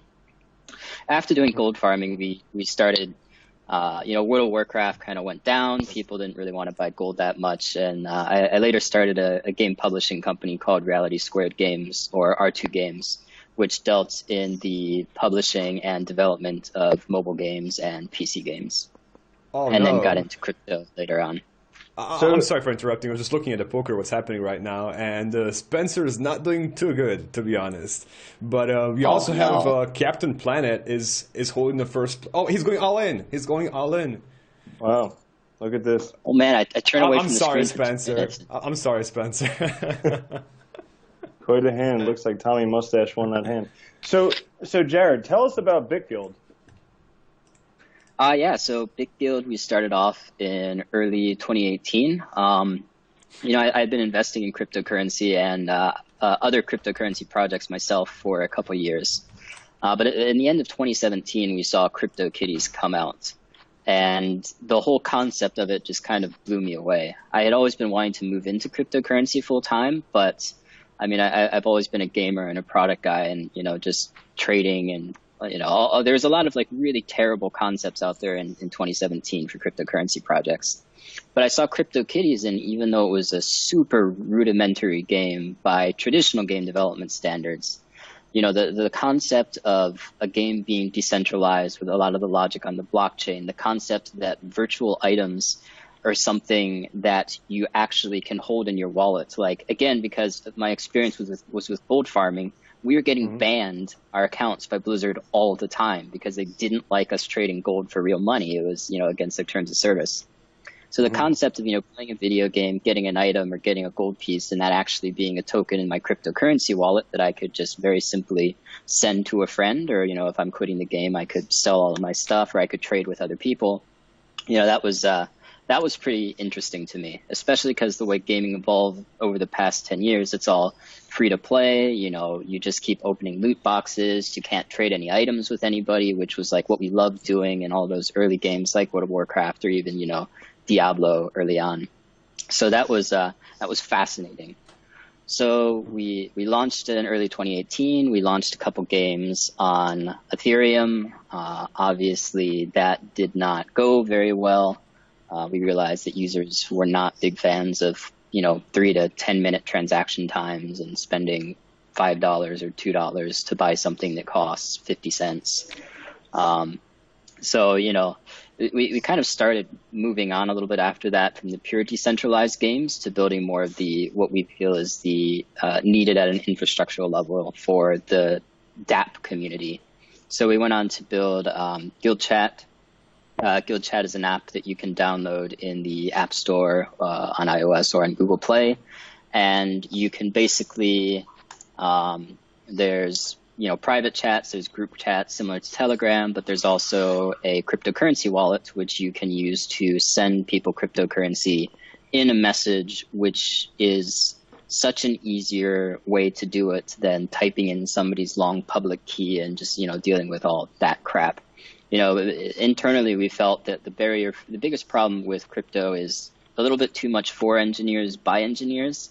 If you wanted to tell your mom or your dad to figure out how to give them a Bitcoin, which we view as a basic product thing. If you can't do that, then your product is not simple enough. So we've tried to make it easier to manage your cryptocurrencies, to send cryptocurrencies. We introduced coin drops, which is a Chinese concept. In Chinese, it's called hongbao, which is basically you just send a packet of money to a chat group, and then people, try and claim the coins, and you basically just get, free crypto that way. We also have Guild Wallet, which is a TRON wallet for Chrome. We've got a new version coming out this week. And we have TRON Trade, which is currently the largest decentralized exchange on the TRON network. So we've been working on building all types of, decentralized applications that we hope will make buying, selling, trading, holding crypto easier for everybody involved. That sounds awesome. Now, I mean, you mentioned earlier a bit of your history. A couple of things that you didn't touch on were you were Forbes 30 under 30. You were in Jack Ma's Hupan University. So, I mean, these are a couple of big things that you failed to touch on, but I get it. How do you think that stuff influences you and also the Bitguild project? Forbes 30 under 30, I mean, I don't really think that had too much influence. I mean, that was just at our time, the company that I previously founded, R2 Games, was doing fairly well. We had grown from nothing. Like literally it was like a original group of us who had only done gold farming before. And then we started licensing and publishing games, we took Chinese games and we published them in Western markets. But it was interesting because that's how I met Justin Sun. So Justin Sun and I were actually in Forbes China 30 under 30 in the same year. Hupan University with Jack Ma, that's obviously been a huge help to me just in my growth as a person, as an entrepreneur. I think any entrepreneur worth his salt will tell you that learning never ever stops. Like all of the most successful people I know are still reading, 2 or 3 books a week. They're still talking to as many strong people, around the world. They're going to classes, they're trying to learn things. So I mean, being in a class, of less than 40 students that are learning from the best of the best, Jack Ma and some of his buddy entrepreneurs has been really great. Met a lot of cool people, learned a lot of cool things. I actually just flew back from a class with Jack Ma yesterday.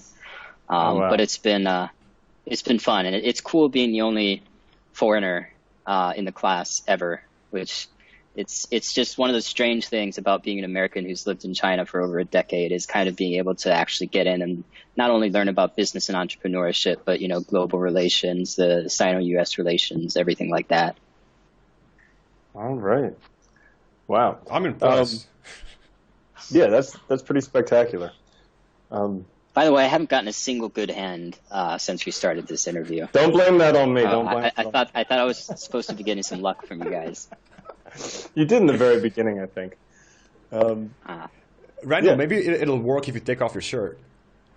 I don't want people to stop watching this stream. So for those of you who are watching, the donation does end in 15 minutes. The raffle donation. So your chance to win, Nicholas, you can show them some of these raffle prizes. Let me just have a look at these hands. All digital. Okay. I thought it was going to be a good play. In 15 minutes. So if right, you want, I got to start raining some donations down. Yeah. Let's go ahead and show some donations real quick. Yeah. So in 15 minutes, the donations end for the raffle. Chances for limited edition 00 artist proof Litecoin Foundation 18 gold Ledger Nano S. That thing's huge, worth almost $15,000. We got a signed jersey by Spencer Dinwiddie. We got a Samsung Galaxy S10, iPhone XX Max 256 gigabytes, another iPhone. We got 2 PlayStation Pros. That means you can do like VR on there. I'm not even going to mention what you can do with VR. Do Xbox One S. We got a couple of those. So we got all that stuff going on. I did forget to say, thank you so much for joining us, Jared. It was a pleasure to talk to us. I hope you're enjoying playing with Boxer. I mean, that's got to be pretty cool being able to play poker with one of your heroes. That's got to be very cool. It's awesome. Yeah. It's awesome playing with all these guys. I just, I rained some donations down. Hopefully they show up in a minute. But, I see some 33,000 TRON, like, and 10,000 TRON. Is that you? No, we're not donating 10 or 33,000 TRON. We got to go a little bit bigger than that. Awesome. No, it's been a pleasure to play with everybody. I mean, I highly respect all of the players in this tournament. I respect everything that Justin has done with the TRON network. We're so happy that we moved over. We've had nothing but great experiences since the start. I love everything that Binance and CZ has been doing. I mean, the way they handled this situation last month could have gone so many different ways, but I think it was handled in such a good manner. And I really love that they're doing everything with charity. So it's just an honor to be a part of it. Definitely. So for all you guys who are interested in donating, all the proceeds go to Binance Charity to help children in Africa. There is a QR code in the upper right-hand corner for a Tron donation, or if you want to donate Tron, Litecoin, or BNB, you can go to binancecup.tronbet.io. And speaking of the huge 18-karat gold Litecoin Foundation ledger, the Litecoin master, Charlie, will join us in a few minutes, about 3 minutes from now. So he will be the next person we interview. Jared. Thank you so much for joining us. Anybody who's interested in Bitguild, how do they find out more information? How do they get started? What should they do? I would recommend downloading the Guild Chat app. We've got some public groups in there. But we also have a Telegram channel. I can send you guys the link later. Join us in Telegram. Come and chat with us. Check out Tron Trade, Guild Wallet. That's it. Great. Thank you so much. It's been a pleasure. Best of luck with the hand. Thanks. Maybe you'll have more luck now that we're not talking. I don't know. Thanks. I appreciate it, guys. Yeah, Take care. All right. So we got the man himself, Charlie Lee, coming up in a few minutes. Reminder, donations. 15 seconds from now, actually. Get ready. 15 seconds. You're live. Actually, even faster. Charlie, feel free to unmute your mic and feel free to turn off background blur. I believe the image will be better. You are live on camera as we speak. Charlie, how you doing? Hey, what's up? Can you see me? Perfectly. Yeah, perfect. So, welcome. How's your poker game been so far? Not so good. But actually, my game is awesome, but the cards aren't that good. So. We'll have to talk with blame the cards, sure. Yeah, we'll talk with someone at TRONbet and see if they can do something about that. Actually, what's that like admin login I can log in so that I can see everyone else's cards? Yeah, right. Only I have access to the private key, and that will not work with any other table, only on this table, and for the duration of this event. Speaking of that, let's see what's happening right now. We have, somebody has a pair of kings. All right. And obviously he did not, he won. So Charlie, a lot of talk recently about Litecoin with the halvening coming up. So what do you think about the future of Litecoin and this halvening? What do you think it's going to do? You're talking about the price? I don't know. I mean, you could talk about price, you could talk about whatever, because I saw you tweeted the other day about how even miners will be able to continue mining because with getting energy under 5 cents, they should be able to do that. So what do you think the impact of this halving is going to have on Litecoin? Well, the halvening is always kind of a shock to the system, right? So when the mining rewards get cut in half, some miners will not be profitable and they will shut off their machine, right? So if like a big percentage of the network does that, then blocks will slow down for some time. For Litecoin, it's 3.5 days before the next change, so possibly like 7 days of like slower blocks. And then after that, the difficulty will readjust and everything will be fine. But it's definitely a shock to the system. So, and in terms of like the price, I mean, the halvening should be priced in because everyone knows about it like since the beginning, right? But the thing is, people kind of expect the price to go up. So a lot of people are buying in because they expect the price to go up, and that's kind of a self-fulfilling prophecy. So because they're buying in, the price actually does go up because of that. So I think we're seeing a bit of that today. It's hard to predict what happens because I've seen like Bitcoin halvening, I've seen the last Litecoin halvening. Things are not always, it doesn't follow a specific pattern. Okay.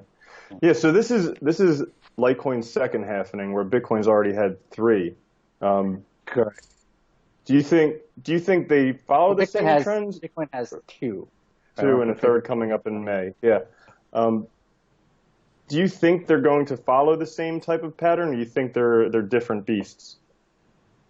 Um, I think they're pretty different, right? So it depends on the macroeconomics of crypto at the time, right? And it's I think I think the price will go up in the long term. Where like how it moves short term, it's anyone's guess. Okay, gotcha. So last October, I met you at the Litecoin Summit. I'm not sure if you recognize me. I had a much bigger beard then, but anyways, it was an awesome conference. It was one of my favorite conferences I've ever been to. You're welcome. I found that it was just awesome. It felt like very community focused, and everybody was very friendly. You had great talks there, great vendors, and everything. So you have another Litecoin Summit coming up soon. What are your plans for this one? Yeah, we have the next one is in Vegas in end of October. Yeah, it's lots of big stuff's happening. Like we invited quite a few non-crypto people, like people from different sports, to talk about crypto. So there's a lot of cool stuff happening. Awesome. All right. So I think a lot of people noted how back in December or January you called the very height of the bubble. Or maybe you did not intentionally call it, but you said, guys, watch out because this is getting out of control. Don't be shocked if things tend to go downwards. I think this was one of your really great predictions where you said Litecoin could go back to $20, and I think it went to 22 at the bottom. So that was wow. Yeah, that was a pretty impressive call. So since you called the top of the crypto bubble, are you going to do the same thing for the bottom?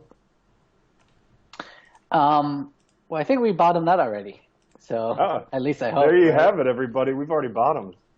Yeah. So I mean, the call was just I was just warning people because of all the kind of the FOMO and the hype that crypto is really risky, right? I've seen many bear markets or crashes that are 90% down, right?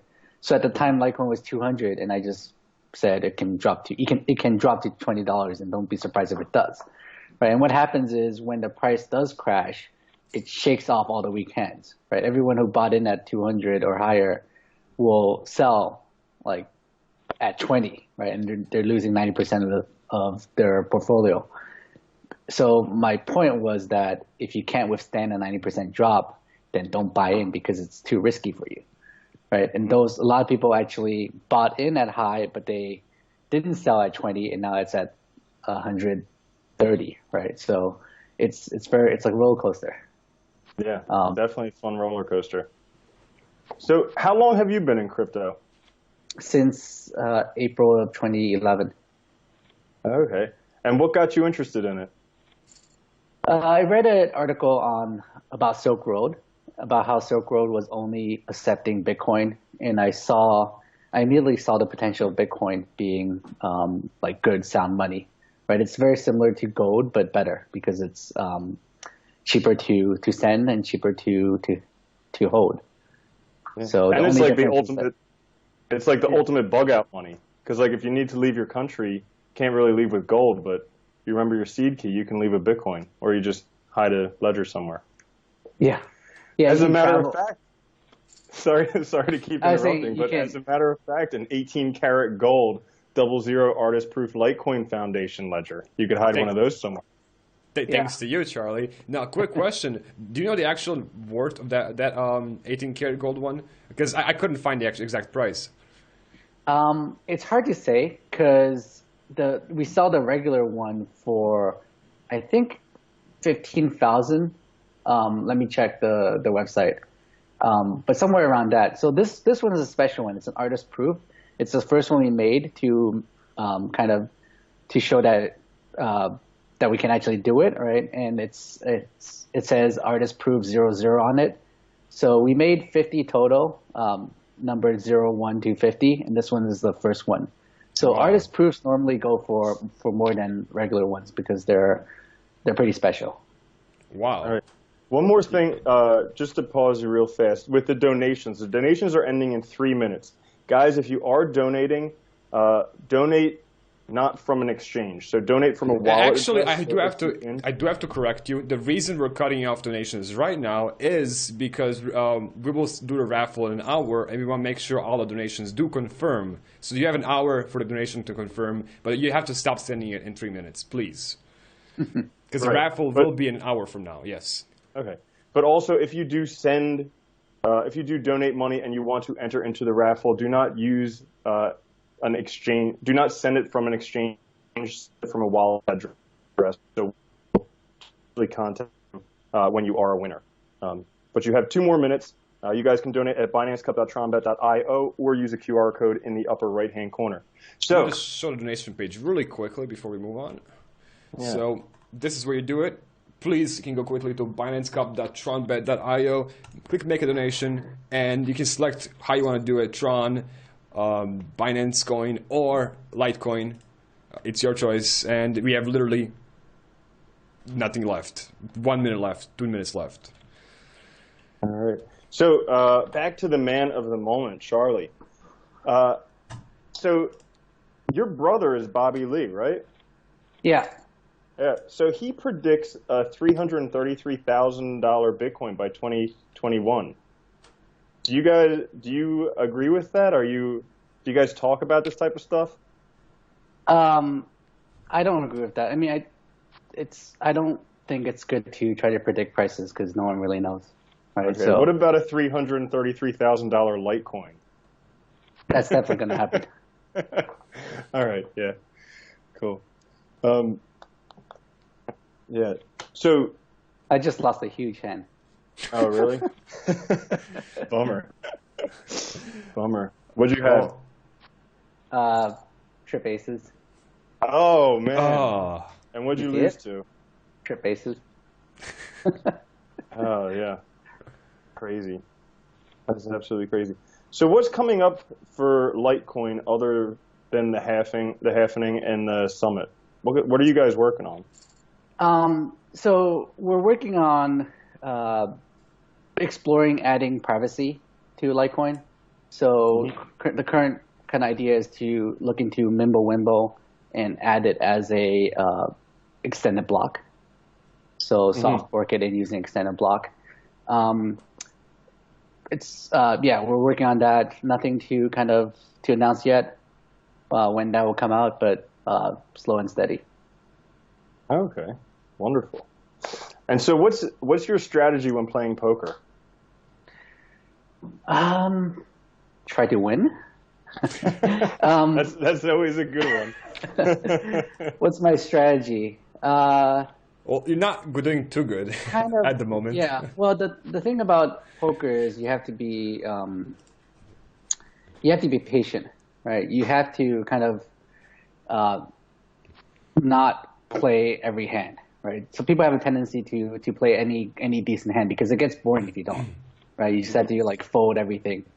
So the strategy is to in the long run is to just play when you have a good hand and try to maximize winnings when you actually have a hand, right? And pick your optimal time to bluff.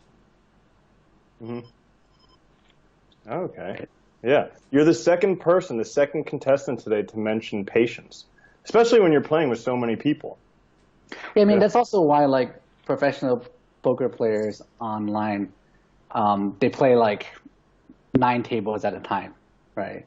So that there's always some action going on. So you're not just waiting and doing nothing for a long time. Mm-hmm. Okay. If you actually use the TRONbet in the top right, you can select 4-table view and play multiple tables at the same time. Yeah. You can only do 4 tables? I think it's only 4. I don't know at the moment because it's being blocked by the QR code, so I can't see it.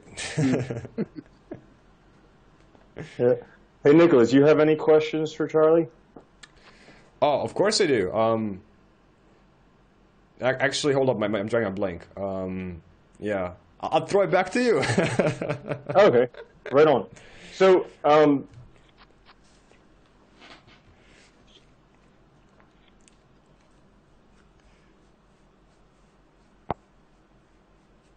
Actually, I'm actually more curious to hear more about your day-to-day life and how you organize your time. Because most of us, in crypto, work from home, and most of us that are watching actually, have some sort of home-based office, or maybe they do some online jobs, so they already have a home office. So, like, how do you organize your day-to-day life? And do you feel comfortable sharing more about that?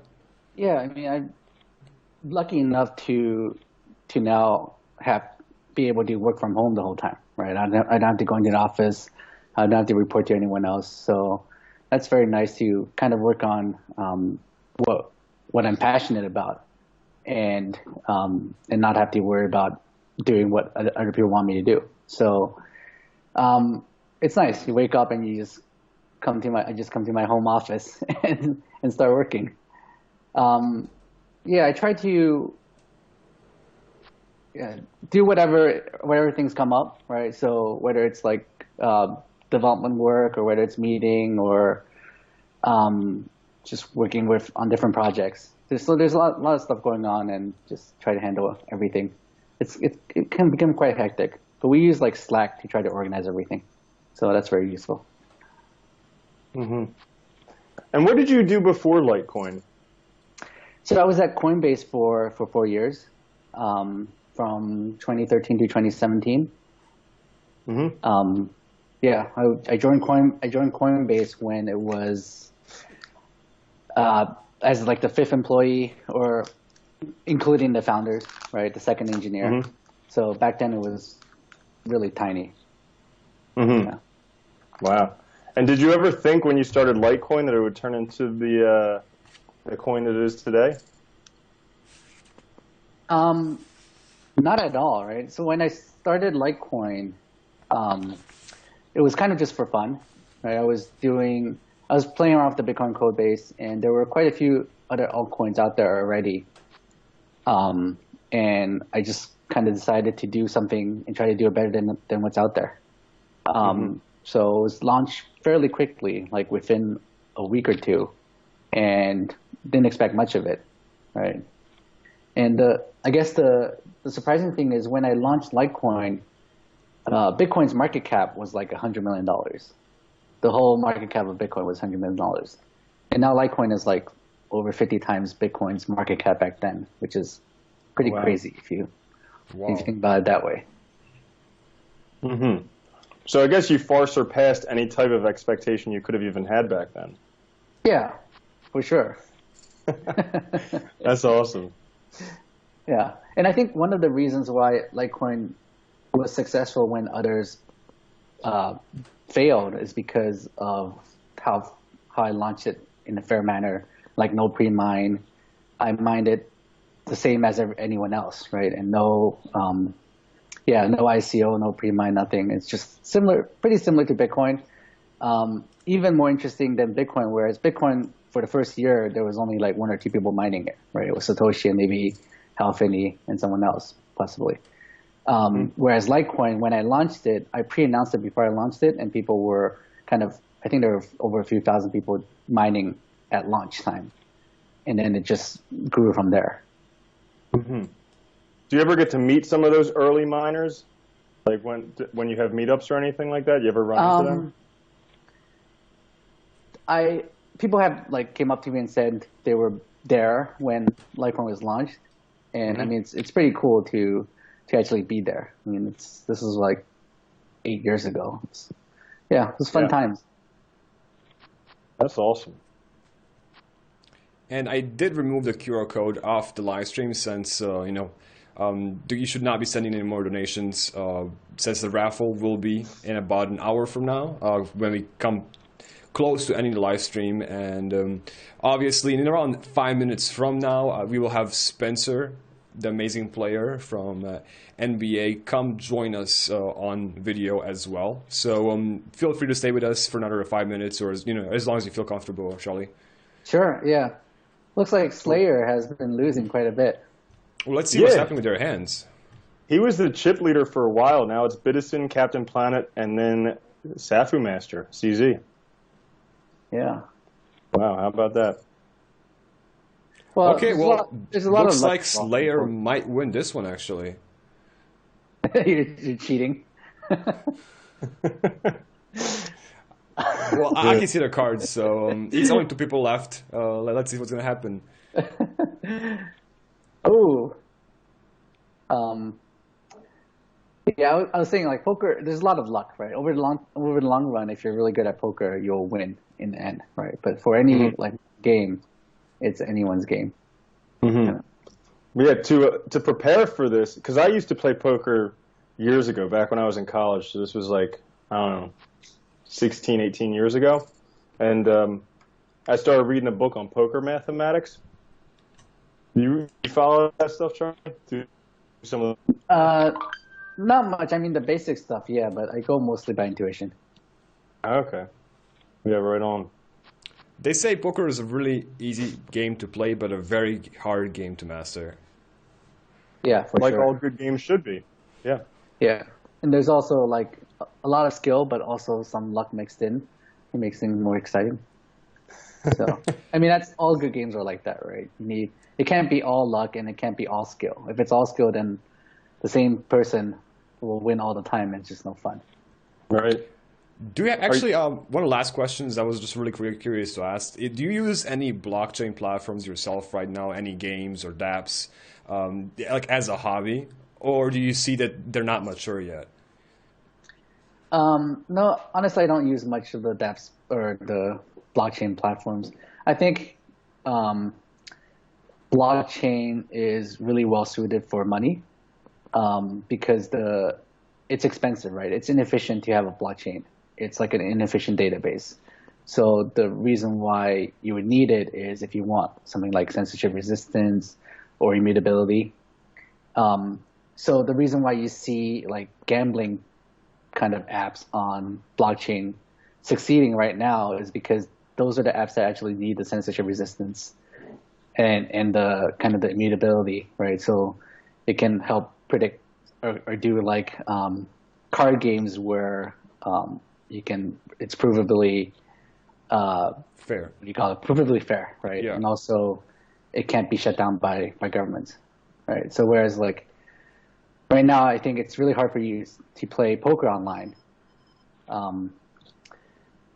with fiat currency, right? So using crypto, it's possible. And I think games like poker there's no reason why those should be banned or illegal. I mean, it's game of skill and you're just playing, right? Mm-hmm. That's my opinion, but yeah. I do have to interrupt and share amazing information, which I just read myself, that we just received 4 donations of 150,000 TRON from Jared at Bitguild. So he, as he promised, he did make it rain. That's awesome. Yeah. Big donations. That is very nice. We do know it's going to a very good cause because of Binance Charity. And I can't explain how amazing that is. That's very nice of him. Yeah, definitely. Binance Charity helping out children in Africa. Guys, so the donations for the raffle have been closed. If you guys still do want to donate, you can definitely go to Binance Charity, binance.charity, or you can even make TRONbet donate for you, which is the best way because all you have to do is like or retweet their post pinned on Twitter. So go find TRONbet on Twitter, their pinned post, like it and retweet it. For every retweet, they donate 0.005 Litecoin. For every like, they donate 100 TRON. So go make them pay, boom, elbow mash it. Yeah. All right.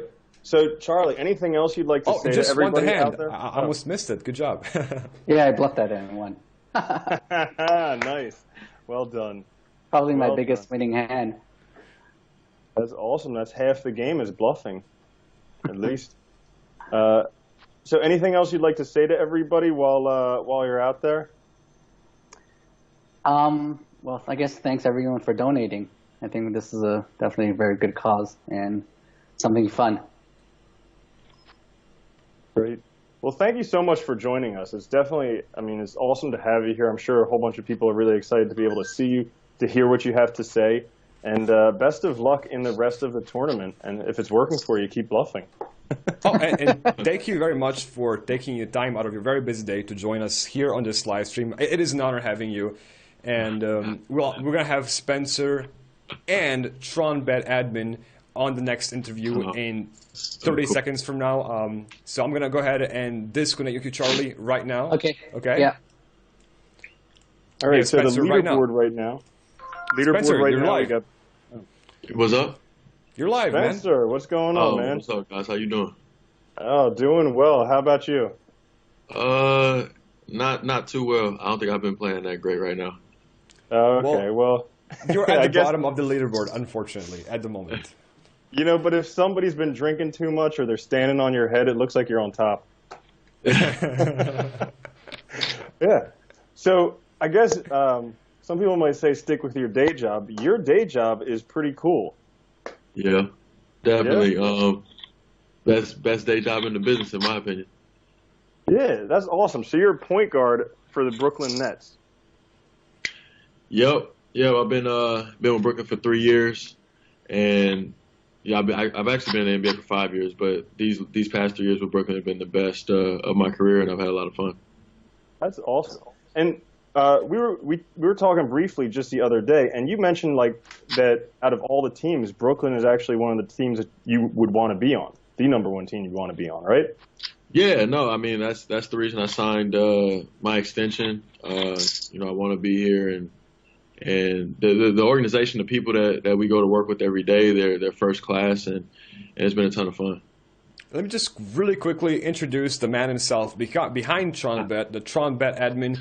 You are live on audio as we speak. Of course. How's everyone doing? Man.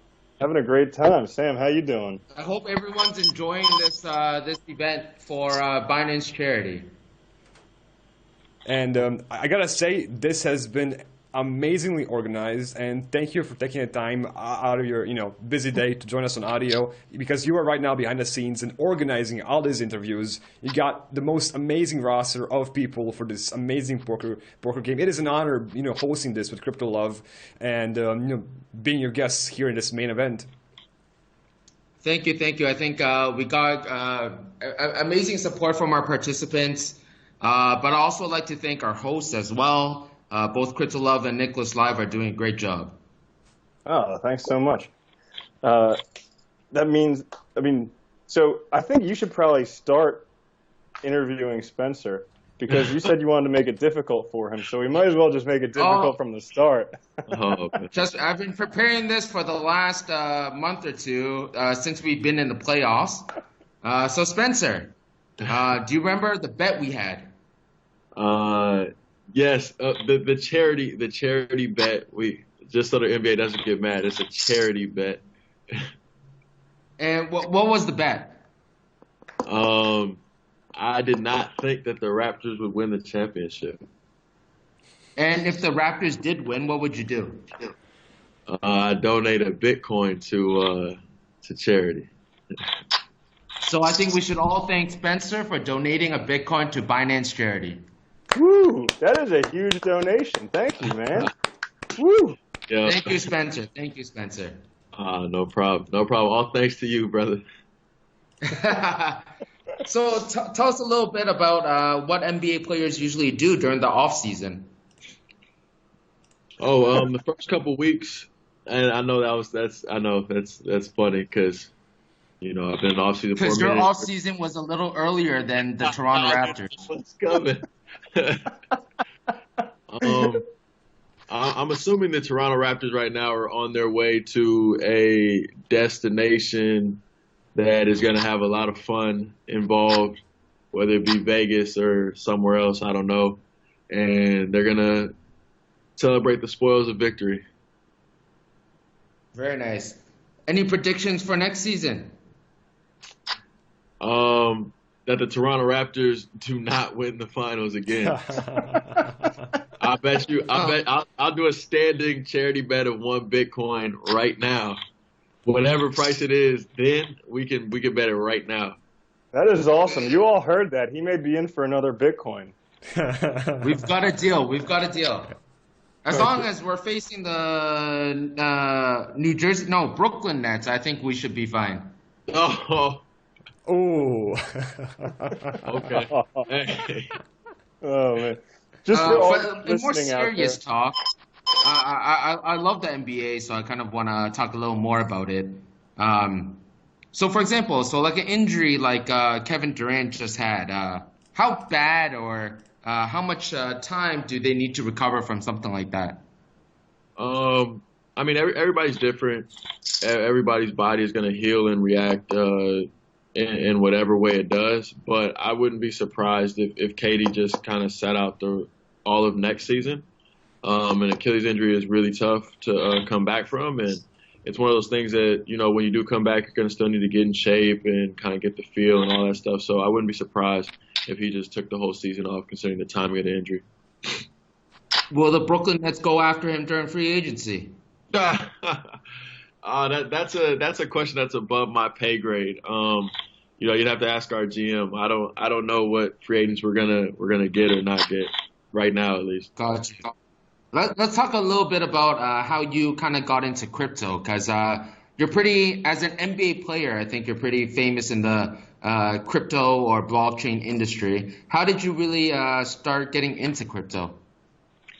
One of my friends in the finance industry back in 2014 actually told me about it. So that was the first time I heard about it, but I didn't start actually, you know, reading about it myself and learning more about it until 2017. So I was actually fortunate enough to do that prior to, you know, the big rise. So I was able to catch some of that. But, you know, in general, I heard about it in 2014 and it really started in like early to mid 2017.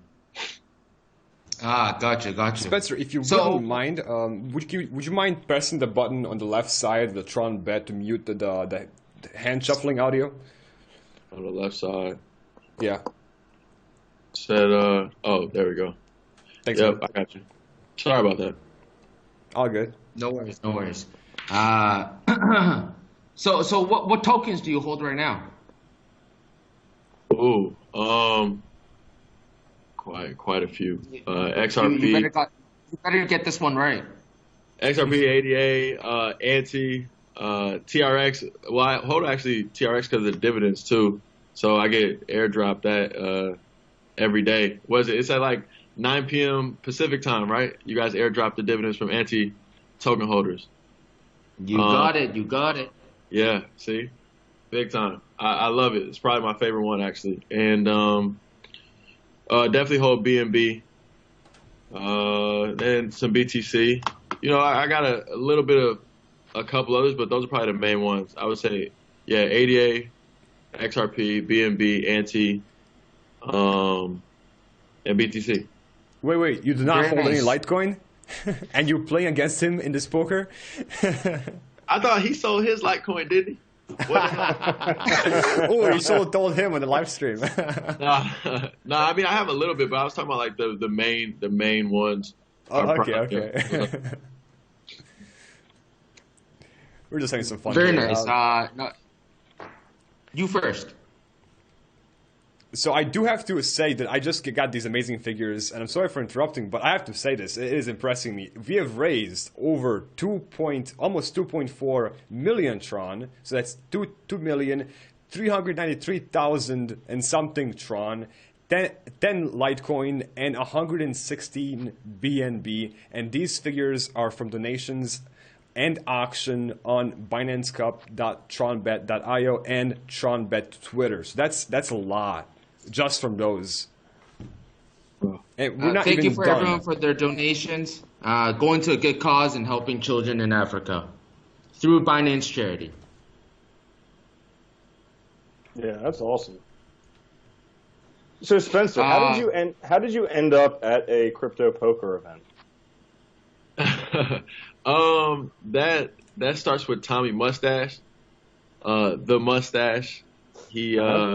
He reached out to me over Twitter one time. We started talking, and then he connected me to Sam, and it's just kind of all evolved from there. So, you know, I actually feel really fortunate to even be at this table, you know, with legends. So, I mean, Justin Sun, obviously Charlie, and then you know you got the man CZ. Like he's he's the GOAT, or at least somebody that I would consider that in the crypto space. So definitely.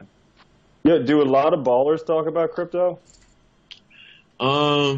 Yeah, I mean, I think it's something that, caught everybody's attention with the rise in 2017. And then obviously, a lot of people are going to say, or a lot of people got scared based on the crypto winter, I guess. So most guys haven't taken the time to really like learn about it. But I'm a big fan of blockchain technology in general. So, that's part of the reason I'm sitting here and, took the time to kind of learn a little bit more about it. That's awesome. Well, it is also an honor having you at this table. Thank you. I mean, I wish I was a little bit better at poker, but I appreciate being here. At the end of the day, all this money is going to charity anyway, so who cares about the money? It's actually just fun being here and spectating. Definitely. Yeah. So, what's it like to play in the NBA? Oh man, for me, it was a dream come true. Like since I was 4 years old, there was nothing I ever really thought about doing other than playing in the NBA. So, wow. As you can imagine, I mean, I'm sure there's lifelong dreams that everybody's had in whatever field that they have. So to be able to do that is it's everything, really. Mm-hmm.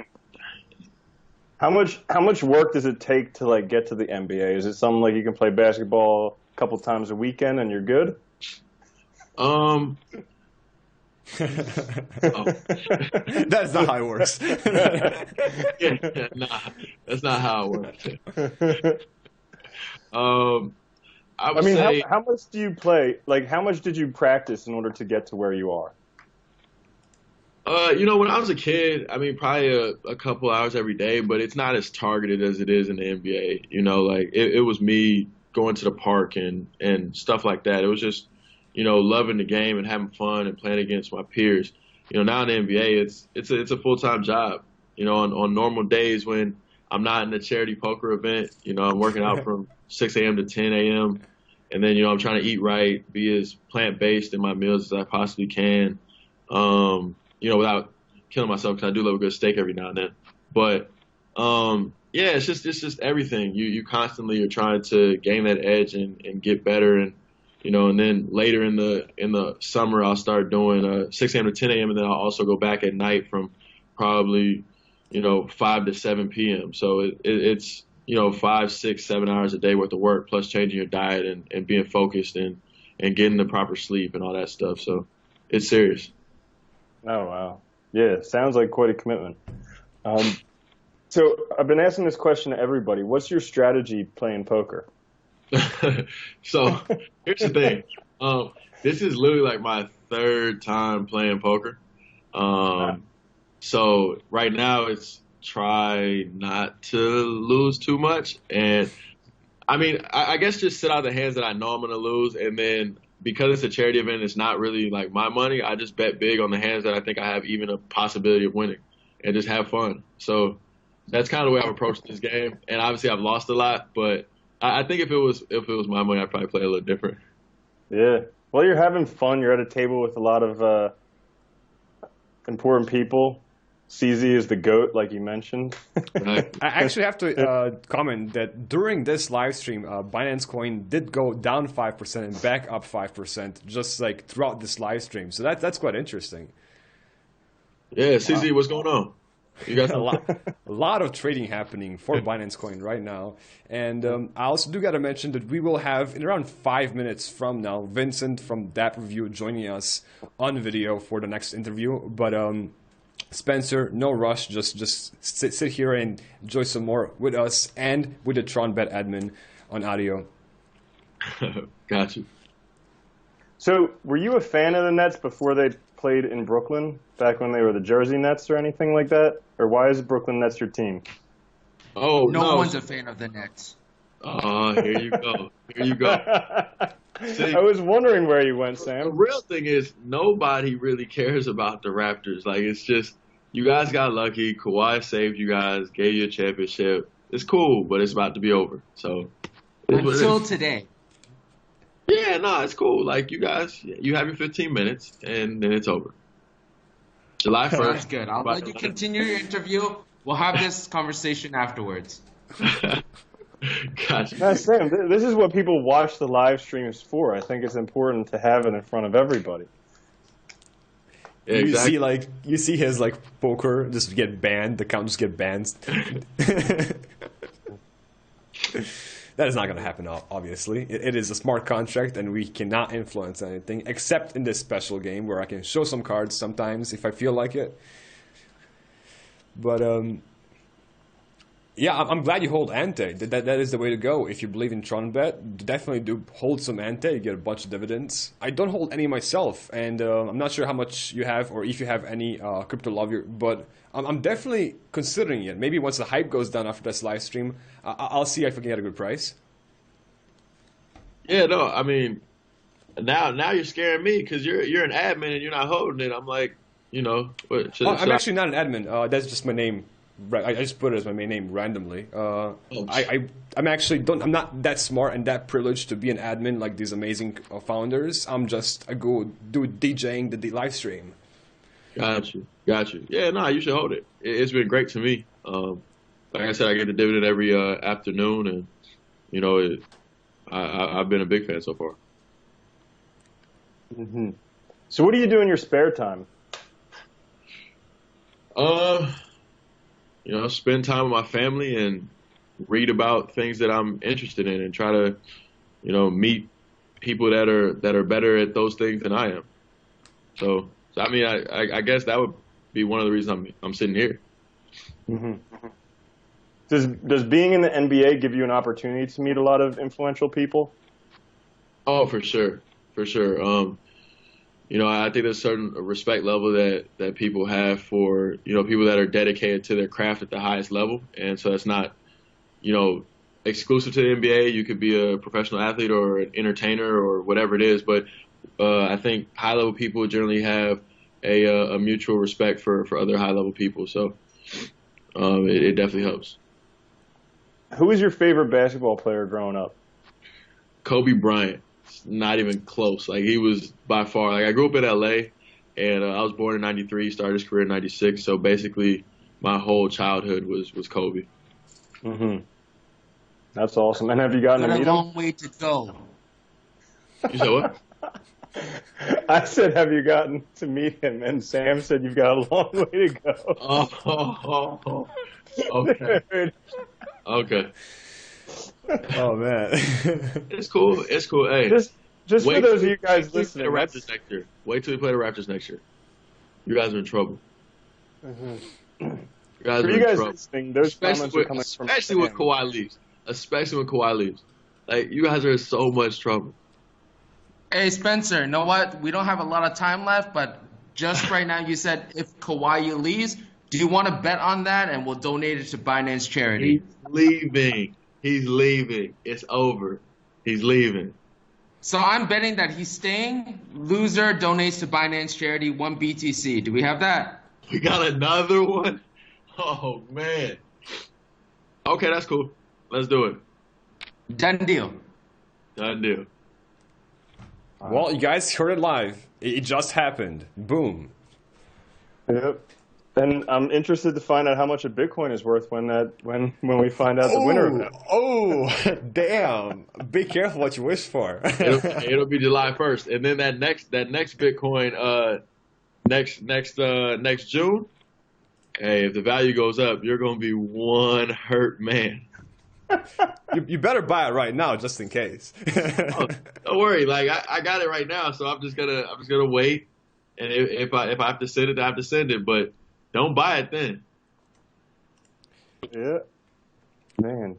Okay, awesome. And I will have to introduce Vincent in 15 seconds, so I do just want to say my goodbyes and thank you for being here, Spencer. Even though you're not the best poker player, which we have learned on this leaderboard, you are definitely trying, and I really respect that. You're doing your best, and you're making all these really, really fun bets. The audience is really much enjoying this because I'm very much enjoying this. We're all really happy for you.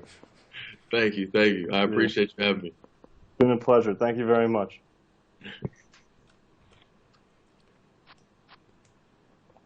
All right. Okay. So let's and take a we'll look have at the Vincent leaderboard. with us in 30 seconds. Vincent. He's actually live right now on video. Feel free to unmute wonderful. your microphone. Hey, And guys. you can also turn off the background blur if you would like to have a more clear video. Feel free to do that as well. I think I opened. Probably the signal. There you go. Because I use Hey, VPN. Vincent, how you doing? I'm doing good. Thank you. How are you? How are you guys? We're doing well. We're doing well. We're having fun interviewing, watching poker. How's your Yeah. poker game going? Not too good, not too bad. Just Yeah, it looks like you're right in the middle of the pack. I'm just a little bit, above the water. So I'm Number trying five hard. is number trying five is right smack in the middle, the golden middle, right? I haven't played for a long time. I used to work in banking. So at that time I played poker a lot. But after I'm doing startup, I don't have time to play poker a lot. So, but recently I pick up poker because I want to win and then donate to Binance charity. So yeah, it's good. Well, since we're talking about poker, what's your strategy when it comes to poker? So my strategy is I will look at different players and to use different strategy. Like Look at the live stream. Look at the cards. No, it's like so. For example, Slayer is very aggressive. From the past, I saw the several we played, and then Tommy is more conservative. So I just watch they play and remember how they behave, and then use some different strategy to different people. Okay, awesome. And you just made a pretty big bet. Okay. Yeah, I'm trying. I have two screens, so I have to switch between one screen and another. Well, Yeah. good. You're really good at multitasking. So, wow. And generally, people have been pretty lucky while talking with us, so you might get some good hands. Oh, that's great. It's like crypto love effect. Yeah, exactly. Crypto love syndrome. Yeah, I hope we can just keep talking to the end of the game. Yeah, right? So tell us a bit about yourself, and then we'll get into Dapp Review. Sure. So basically, before enter the crypto party, I'm doing finance for a while. I worked in BlackRock in San Francisco for like 3 years, and then I remember it's like 2013 or 2012 when I was still in grad school. One of my friends from Google told me about Bitcoin, and at that time I never read white paper and I didn't know any technology behind Bitcoin. So I just treated Bitcoin as a asset, just like stock, because I trade stock and options every day. And so I just buy and sell and make a few bucks, and I'm really proud of that. And the first time I bought Bitcoin is like $200. And then I remember in 2014, when I went back to China, I sold all my Bitcoins in Coinbase at like probably around like $450. And I sold like 20-ish Bitcoins. And at that time, I feel like, oh, damn, I make like 100% returns. That's really good. But later I feel like, okay, I'm an idiot. And then I entered the crypto industry again 2 years ago in 2017, and then start that review early last year. Congratulations! You just went all in and won with a 3-pair. Yeah, sorry. Yeah, one with a set. And you're up to number 4 in the leaderboard. Man, good job. This video call is really helping you. It's working. In case any professional poker players are watching and want me to come like hang out around them while they're playing, I definitely will do that because apparently I'm lucky. But all right, so Vincent, when did you get into Dapp Review? So it's early last year, like February. So at the end of 2017, so everyone are crazy about CryptoKitties, and then at that time I play a lot, and I retrieve all the data from the blockchain, all the kitties DNA, IDs and all kind of stats and trying to find out because my major is math, so I use some statistic models trying to find out how to breed those fancy cats, and then I successfully got to be I breed like one of the few Christmas cats at that time, and I sold for several years, make some money, and I feel like it's really interesting. And early last year, there is lots of Ponzi game and casino games on Ethereum, and I feel like okay, people decentralized application could be something big in the next few years. So at that time, I started the dev review. All right. So you mentioned CryptoKitties, and CryptoKitties got a lot of press when it happened because it basically like shut down the Ethereum blockchain. Yeah. Right now, I mean, some really dApps, like for instance, TRONbet is the #1 dApp out there. When do you think we're going to have another CryptoKitties type of dApp, like one that a lot of people hear about? Yeah, I mean, so firstly, there are many categories of dApps like games, finance, social, exchange, etc. So for different categories, I think there are like different key metrics to evaluate the performance. So for CryptoKitties, it belongs to games, right? I mean, in this category, TRONbet is the top one dApp in terms of the transaction volume. But my benchmark is a little bit different. My benchmark for games is like how many non-crypto holders this dApp could bring to the crypto world. I still remember at the end of 2017, I shared some kitties pictures in the social media. Some of my friends who never own any token asked me how to buy a kitty. So I taught them like step by step to install MetaMask and then bought some tokens and then purchase the kitty. So after that, to be honest, there is no any single crypto games is as influential as CryptoKitties to bring the new blood into this party. So I mean, for the next stage for CryptoKitties, I think should be fun. Firstly, and it should have more complex game design and interactive gameplays, not just collectibles like CryptoKitties. Personally, I'm really a big game fan. I have like over like 2,000 games on Steam, and I literally own all the game consoles. I went to GDC every year in San Francisco. So I know, I mean, to be honest, there's no fun game in the crypto world. I mean, if you compare to the mobile game or PC game, right? So, but there are already lots of people are making these kind of games like Gods on Chain, New Districts, or Blancos by the Missile Games. So I really look forward to see more crypto games bigger than CryptoKitties at the end of this year or early next year. So this is for the game category. If we are talking about dApp in general, so I feel like there are already some dApps are bigger than CryptoKitties.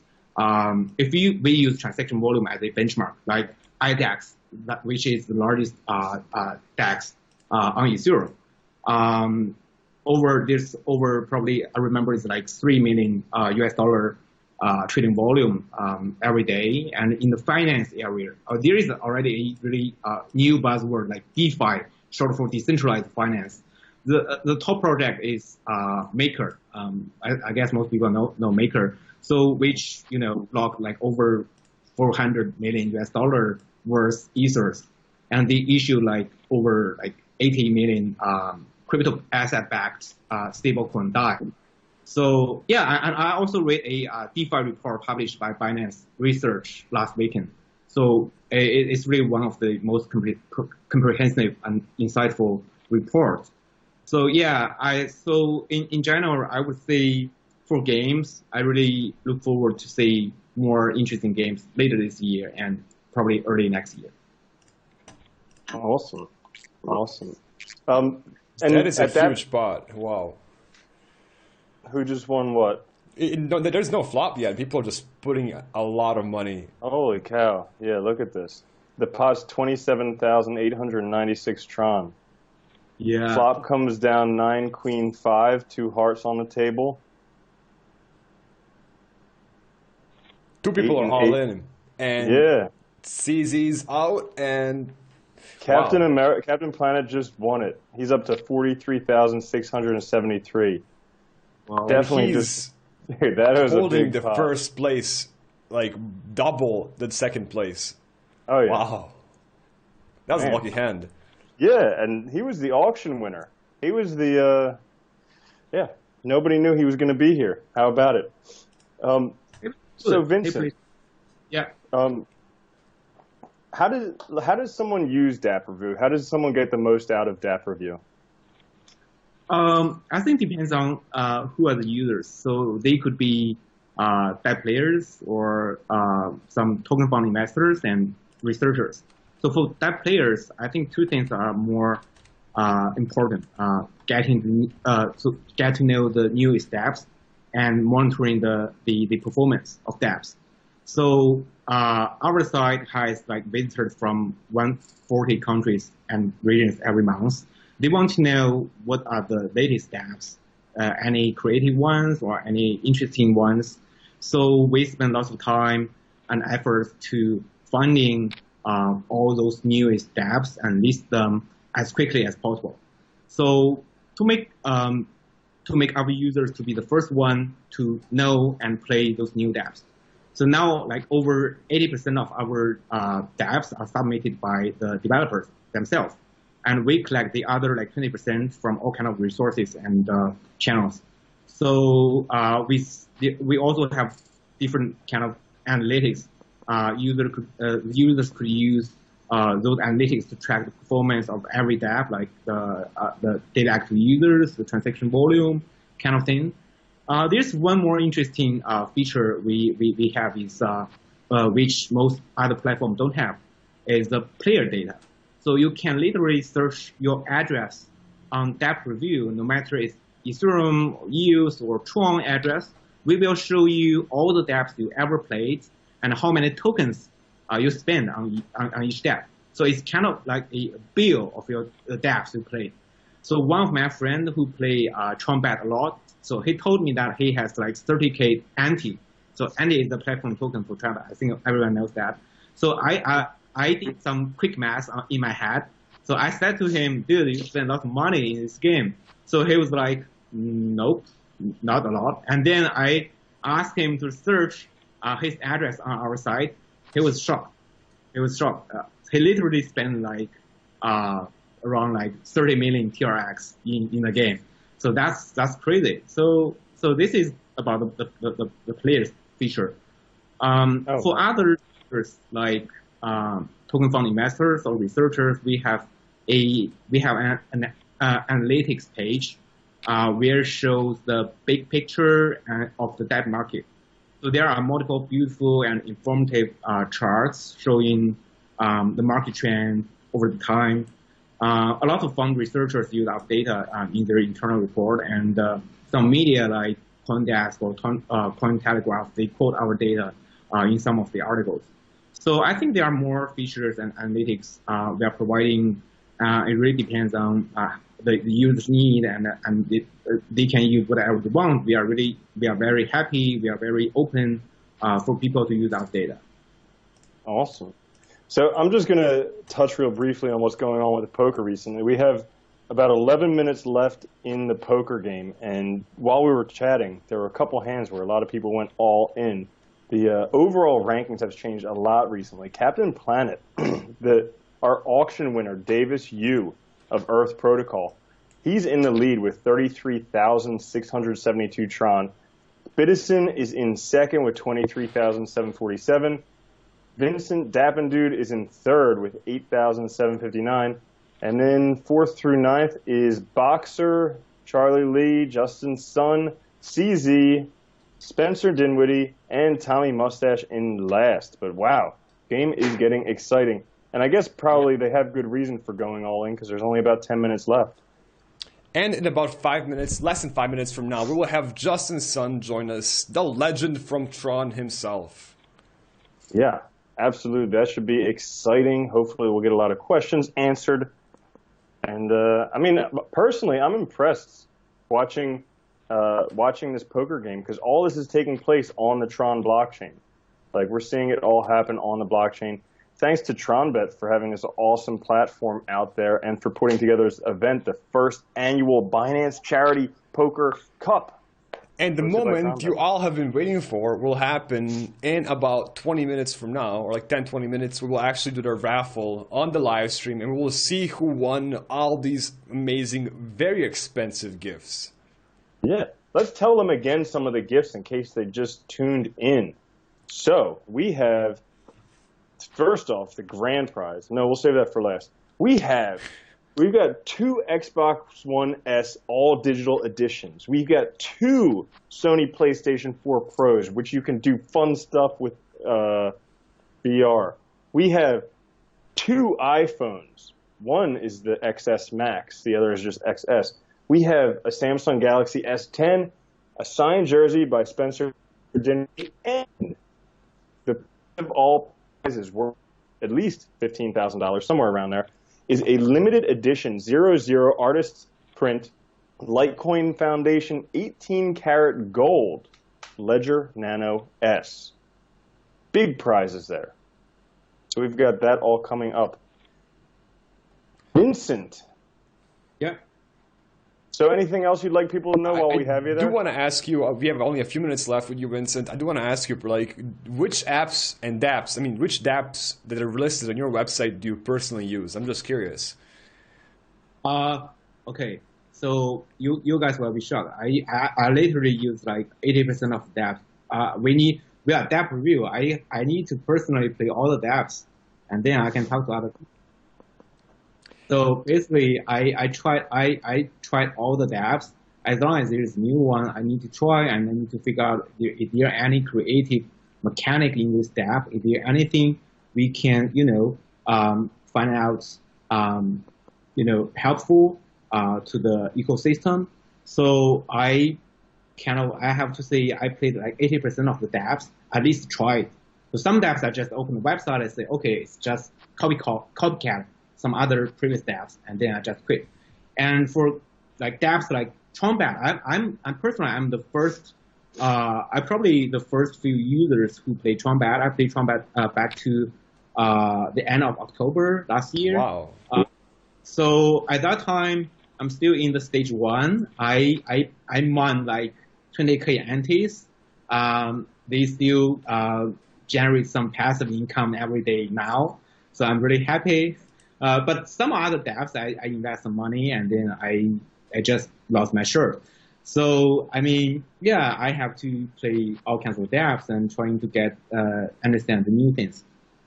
Would you like to give a shout out to any dApps, or would you like to remain objective on this stream? Sorry. Is there any dApps you personally like using a lot, and would you like to mention, or would you like to pass on that question? Other than TRONbet, obviously, which we're using right now, which is number one. That's an assumption. But other than TRONbet, is there any you would like to mention?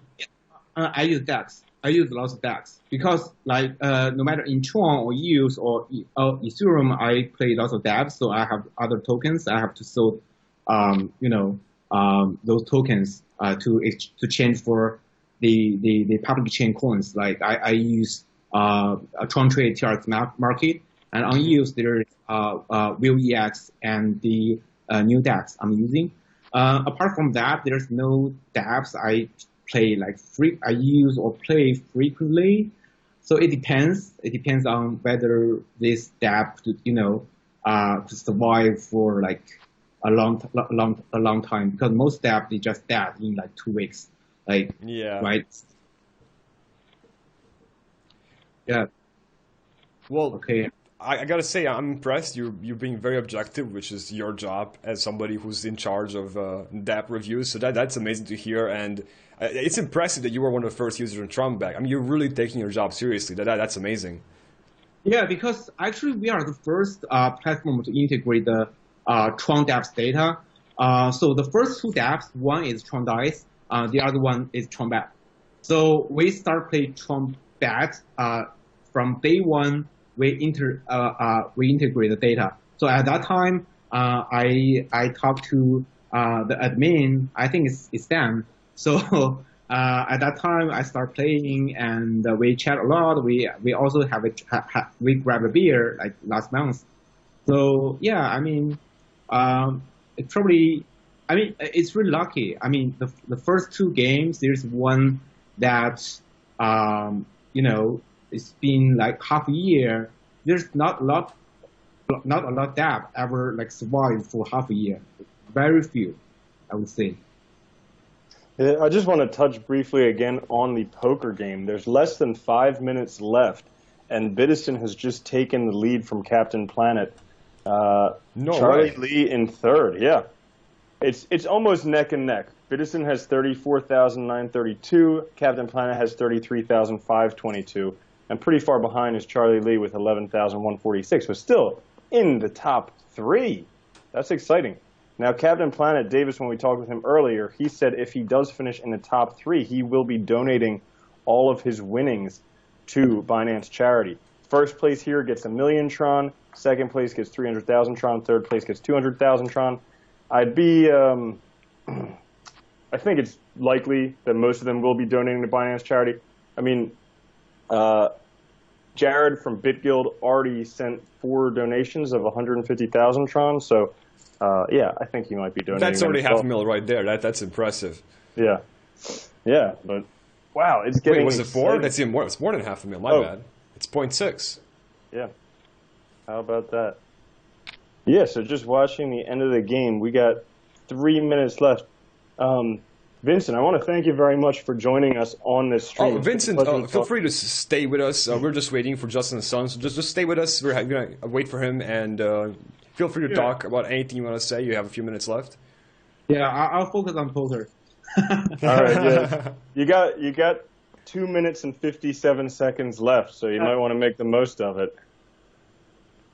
All right, flop comes down 4-3-8. Everyone's checking around the board. Dapp'n dude bets 700 Tron. Ooh, Charlie Lee raises. You got to wonder what he's holding. Okay, well, let's see. Mustache and Slayer fold. Oh, everyone folds. They're all afraid of Charlie Lee. Woo! Dapp'n dude's still in there, considering. He calls. King comes down Charlie on the turn. is going to have a hard time. Yeah, we got quite a rainbow flop and all different suits. Oh, you wonder if he's bluffing. Was he bluffing earlier? I think he might have been. I don't know. Oh, so Ooh. Vincent, Raises as you're 5,000. finishing up this hand. Oh no, Vincent, you actually had the winning hand. Charlie got you in a bluff again. Yeah. Sorry about that. So I'm gonna say goodbye to you, man. That was a fun hand. That was probably my fault for totally taking your attention away from poker. So let you get back to poker, and we will have Justin's son in just a moment. Thank you once again for being here. It's an honor talking to you in person. Okay, thank you. Take care. All right. So poker, we got 1 minute 23 seconds left. Ooh, Charlie Lee raises. Oh no, excuse me. He calls 9,000. Big pot here is up to 27,000 Tron. Very big pot. First place right now is Bitizen. Second place, Dapp'n dude. Third place, Captain Planet. CZ calls. Tommy Mustache calls. The flop is 6-4-10. Justin's son in just a moment. Thank you once again for being here. It's an honor talking to you in person. Okay. He just there you go. Let's go ahead and switch this real quick. All right. Justin, we have you. We are hearing a bit of feedback. Just make sure you mute the YouTube you're watching right now, and let me go ahead and bring you in right now. Flush, possible flush out there. 42,000. Okay, Wow. Justin is right there. Hi. Hey, Justin, how's it going? Yeah, good. How's poker going for you? I should have insist on the last round. I got like a 10, both 10 and 8 together. Oh man. Yeah. So have you enjoyed playing in the first annual Binance Charity Poker Cup? Yeah, sure, definitely. We need to have more actually in the future. But I mean, for the last few rounds, I don't got good lucky. I don't got like good cards, so I can all in. Yeah. They because say half the poker everybody is all in because it's like the last game, right? Yeah, We have two people all in right now as we speak. That's crazy. Yeah, this should be the last hand. Yeah, the last hand. And it's a split pot. So wow, Spencer's. There you go. It is over. Wow, yeah, how about that? It's over. Wow, Spencer made a huge comeback. Look at that. Yeah, he actually came in 4th place. First place is Bitizen, 2nd place Captain Planet, 3rd place Dapp'n Dude. So we got Jared from Bitguild in 1st. We got Davis from Earth Protocol in 2nd. We got Vincent from Dapp Review in 3rd. Wow, those are some big wins. Big wins. But more importantly, right now we have Justin Sun live. Well, Justin Sun, it is an honor having you. You are the legend. The legend of Tron, so thank you for taking your time to come join this poker game. And in a moment, in around 10-15 minutes, once we finish this quick call with you, we'll go ahead and do the raffle, the moment everyone has been waiting for. But Crypto Love, I'll throw it back to you. Yeah, sure. So, Justin, first off, I got to say I'm very impressed with all this has been running on the Tron blockchain. Great game, thanks to TRONbet. And you yourself have got to be one of the biggest master marketers I've ever seen in my life, aside from like maybe Frank Kern and some other people. But I mean, what you've done with Tron is pretty amazing. You have like a very huge and also very dedicated following. So what would you attribute to your success?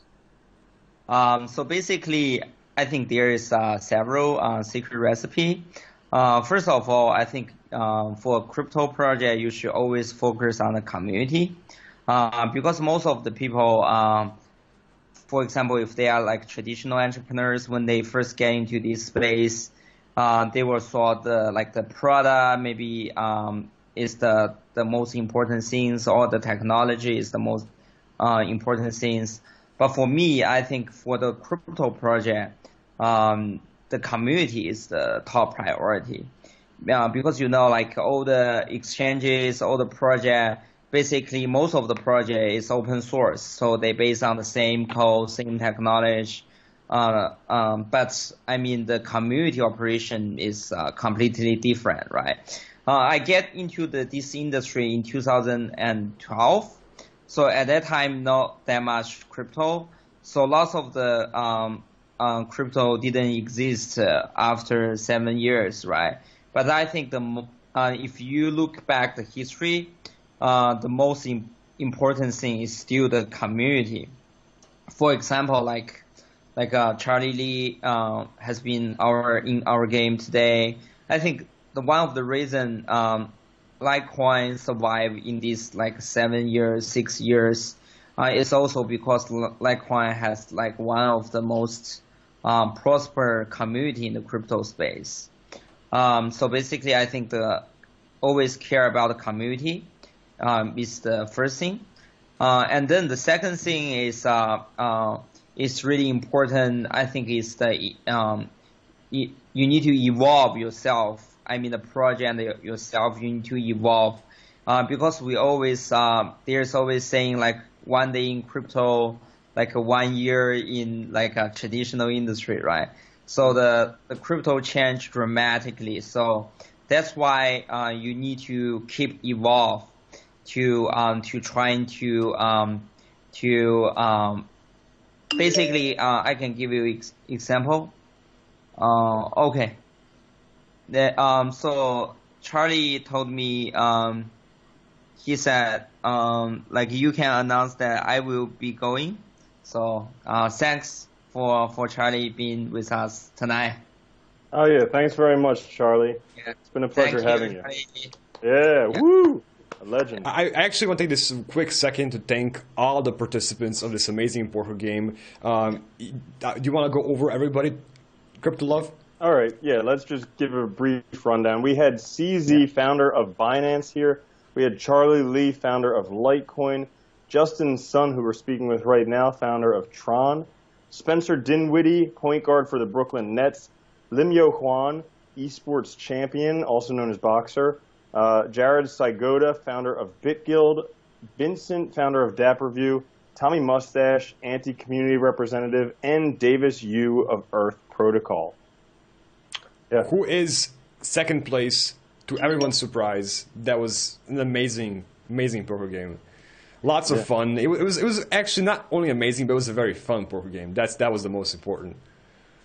Yeah, what was your favorite part of playing in that game, Justin? You mean today's game? Yeah. Yeah, I think so basically, I think the most important for this time the game is we have lots of the old friends and also play with the community. So I think this is also raise a lot of the awareness for the charity, Binance charity for sure. So that's definitely I mean I want this like Binance charity poker tournament to be like a even like a traditional events, like we can think about what's like the next time we're gonna hold these events for sure. Yeah, that'd be great. And speaking of like very important events, you got an important thing coming up yourself, Justin. That Warren Buffett lunch is gonna be amazing. Yeah, exactly. So we also just want to create all those festivals, right? So it's also a festival for the crypto space. It's more like a communication, or this is also like a bridge between the traditional crypto community and also institutional investor like Warren Buffett. So that's also some chance and communication opportunities we want to create for the future. We will have like more people from the traditional space can talk to the crypto community. That's also some value I think I can contribute to this industry. I think we really need like a mass adoption. So that's why we need like talk more with those people outside of the crypto community, rather than just purely focus on the work we are doing. Yeah, I mean, when the news came out about that, I think that kind of sent shockwaves out around the crypto community, because for a while Warren Buffett's been pretty negative about Bitcoin. He said some okay things about blockchain recently, but having an opportunity to sit down to have a lunch with him, and you get to bring 7 friends as well, yes? Yeah, exactly. So what's your plan for this lunch? What are you going to do? Oh yeah, first of all, we just launched the lunch will be in San Francisco. So this is also the first time we find a place except New York, right? Traditionally the lunch is held in New York. So this time we hold in San Francisco in July 25th. So basically I think this is also like a good sign. So like Warren Buffett is willing to learn more about technology, Silicon Valley, startup. So that's why I think this is a good sign. And also we will choose like a fancy restaurant in San Francisco, bring all the friends in the crypto industry, talk with him. Lots of the people think we may like try to educate Warren Buffett about the cryptocurrency. But for myself, I see this is an opportunity of communication, just like learn wisdom from the traditional investor and also update him with like our progress, right? So one of the things I want to talk to Warren Buffett is because most of the impression Warren Buffett get from the crypto is just about Bitcoin. It's invented in 2009, but right now it's 10 years has been passed, right? There is lots of the dApps and lots of other applications has been running on the blockchain for so long. So that's something I also want to keep him updated. There's a lot of the amazing progress like happening in our industry. Yeah. You mentioned dApps, and I mean, if someone takes a look on one of the dApp websites like dApp Review or dApp Radar, it shows that Tron dApp volume has skyrocketed compared with EOS and Ethereum. So why do you think this is? Yeah, sure. First of all, I think, as I said before, serve the community and serve the developer is our first priority. So compared to the Ethereum, I think the best part for the Tron is still our TPS is much higher than Ethereum. So lots of the apps, if you can't do well in the Ethereum platform, you can do on Tron. And also compared to EOS, the best part is we are Solidity competitive. So we compatible to all the Ethereum dApps. So it's very easy for the Ethereum developers to migrate their dApps to Tron. So that's something we position ourselves in this industry. It's always like serve the developers and the community. Yeah, that's a great philosophy, and I can definitely see the effects of it just from, I mean, getting to know the TRONbet people working together with this event, just getting to meet a lot of people in the Tron community. They're very passionate. They love everything about Tron. So what have you got coming up? Yeah, what have you got coming up for Tron? Oh, first of all, we got like the Sun Network is coming out. So basically, Sun Network. Where'd you come up with that name?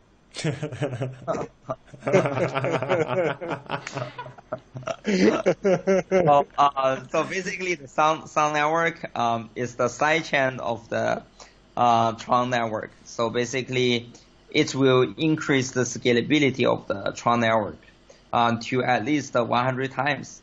So in the future, it's even easier for the dApp developers to build their dApp on Tron.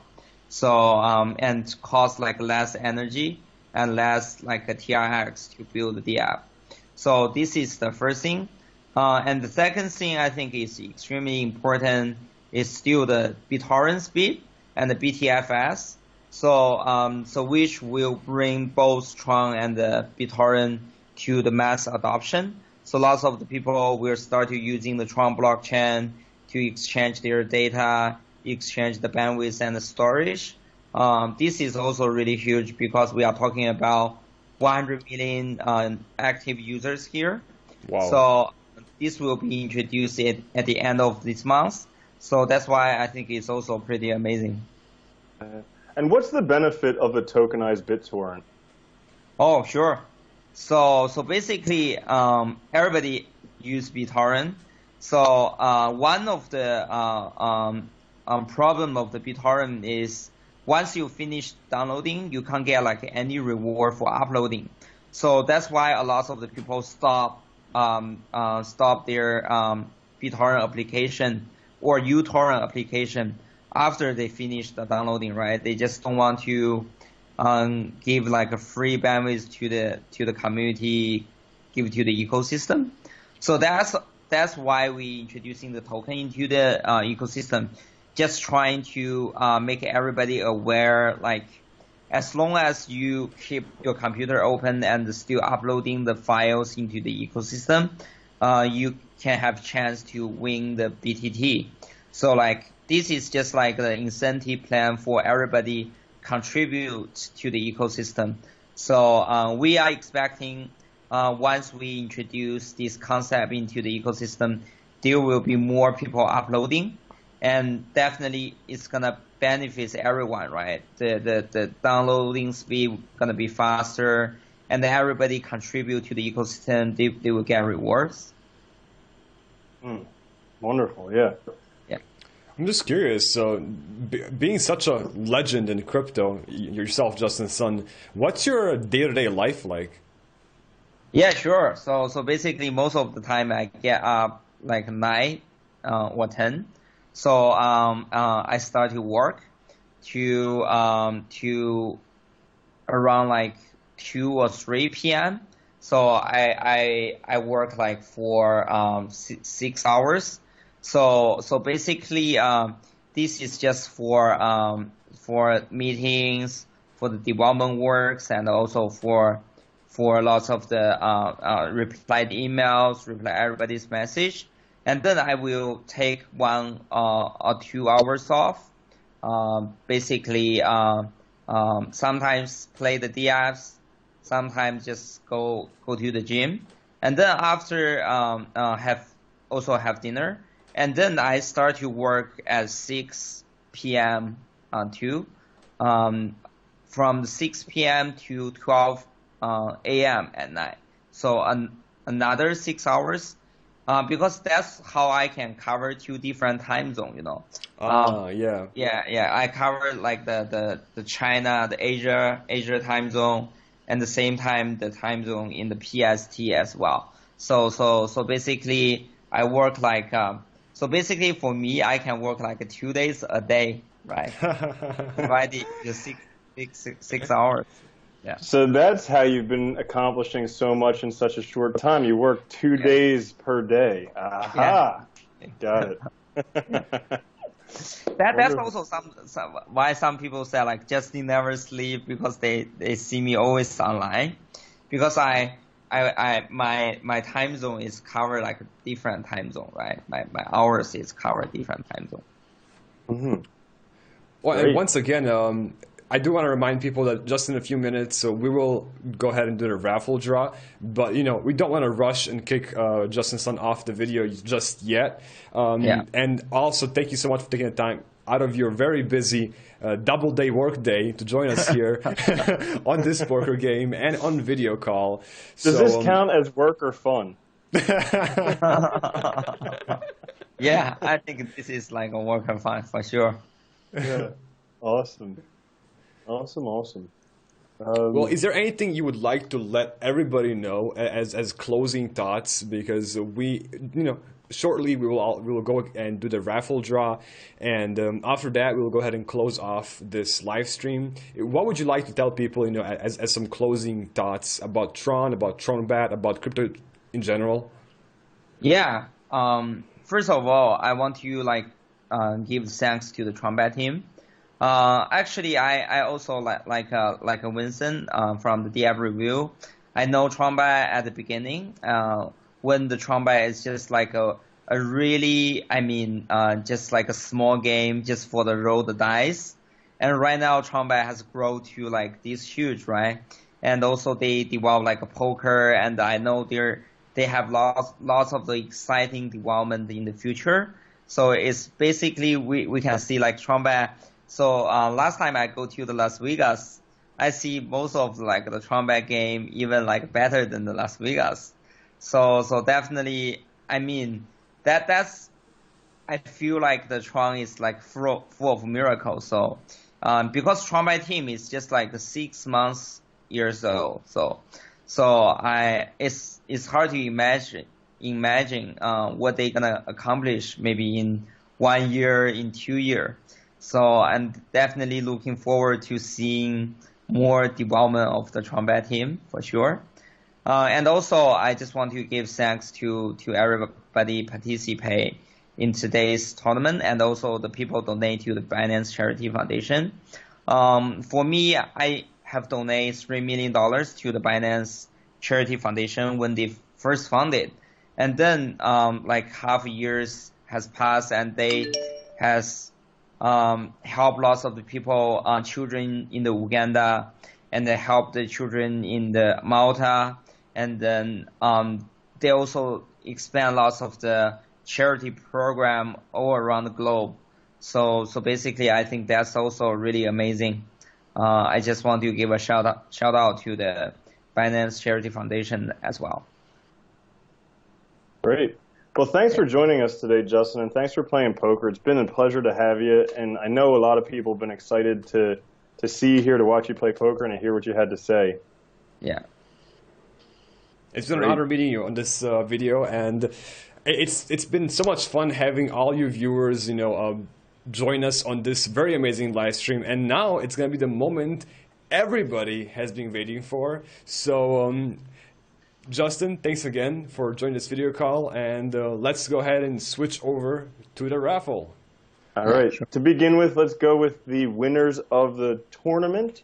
Now, So- if you would just give me 30 seconds to set up the raffle page real quick. All right, I'll talk about the winners of the tournament while you get that set up. In first place, we had Bitizen. So we had Jared from Bitguild coming in first place with 34,282 Tron. In second place, we had our auction winner, Davis Yu of Earth Protocol, aka Captain Planet, with 29,030 Tron. And in third place, we had Dapp'n Dude Vincent from Dapp Review winning with 25,268 Tron. Now, guess what? That's not all the Tron they won. Actually, first prize got 1,000,000 Tron. Second prize got 300,000 Tron. Third prize got 200,000 Tron. I know that Davis from Earth Protocol already said he's giving it to Binance charity. I'm very confident that that Jared from Bitguild most likely will, as he donated. And he also donated 0.6 million Tron just recently, an hour ago, as well, before he even won all this money. So I'm sure this will also go to Binance charity as well. So, I mean, this is all been for charity. So, you know, these people only want the best for the charity. Yep. Now let's talk about this this raffle draw that we have. The raffle draw is done through smart contracts. You can see the smart contract right here on the page. It is generated randomly with the Tron blockchain. So we're going to have a bunch of things. Please invite. I'm sorry for interrupting. You had to donate. Yeah. But if you can please invite TRONbet admin himself to join us, you know, on audio as we finish this raffle. Yeah, can we get Sam here? Is that too much to ask? Okay, so I'll just go ahead and explain what's going to happen. So I have special access to this website. This is connected to the smart contract, and using my very special Tron account with my Tron link Google Chrome extension, I will press this draw button, and we will see who will get the first Xbox S All Digital Edition out of the two available. Are you guys ready? Wow, let's go. I think everybody's ready. Let's go. We need some sound effects for this one. Yeah, right. Okay, so the first three numbers are irrelevant. They're always going to be, 100. But these are the numbers we're looking for. So we have 4,000. The ticket number is 4,475. And if you are the lucky winner, yep. Mm-hmm. If please you have that winning ticket, please contact tronbethelp@gmail.com with your winning ticket. And you get an Xbox One S All Digital Edition. Let's go ahead and do the second draw for the second Xbox One S All Digital.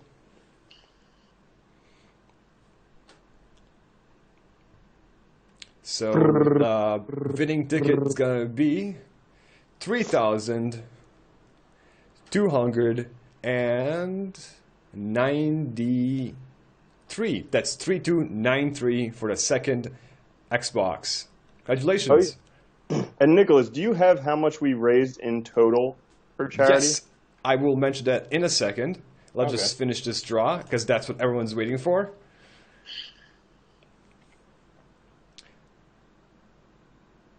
And we now have the Sony PlayStation 4 Pro, which supports 4K and virtual VR. reality. Yep. I'm told you can do some fun stuff with that VR. We actually had over 10,000 tickets. We have a ticket number 10,732. Congratulations. And Nicholas, do you have how much we raised in total for charity? Yes. Somebody is joining me here on audio. I'm not sure who I'm talking to for a second. Hold up. Is Tommy Mustache here? Oh. What's up, Tommy?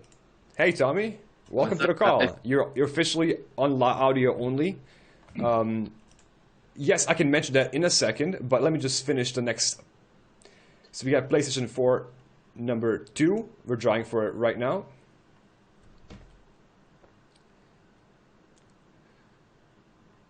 And thank you for representing the TRONbet community here for us. I hope you had fun on the poker game. It was a very, very high stakes one. No, definitely. And you guys know who to sit next to when you guys play next time. So we got ticket number 297, one of the first tickets that got the second PlayStation 4 Pro. Let's go for the iPhone XS, the one with the 256 gigabytes of storage, the more expensive version, obviously. And guys, if you do win, contact TRONbethelp@gmail.com if you have the winning ticket. That way you will be able to receive your prize. Over $30,000 in prizes we're giving away today, with the grand prize worth almost $15,000, the limited edition Litecoin Foundation 18-karat gold Ledger Nano S. Which will be the last one we draw for. So we got a winning ticket for the first iPhone was 9,159. The next one, let's see who it is. And these are the people who won so far. You can see below. Right here.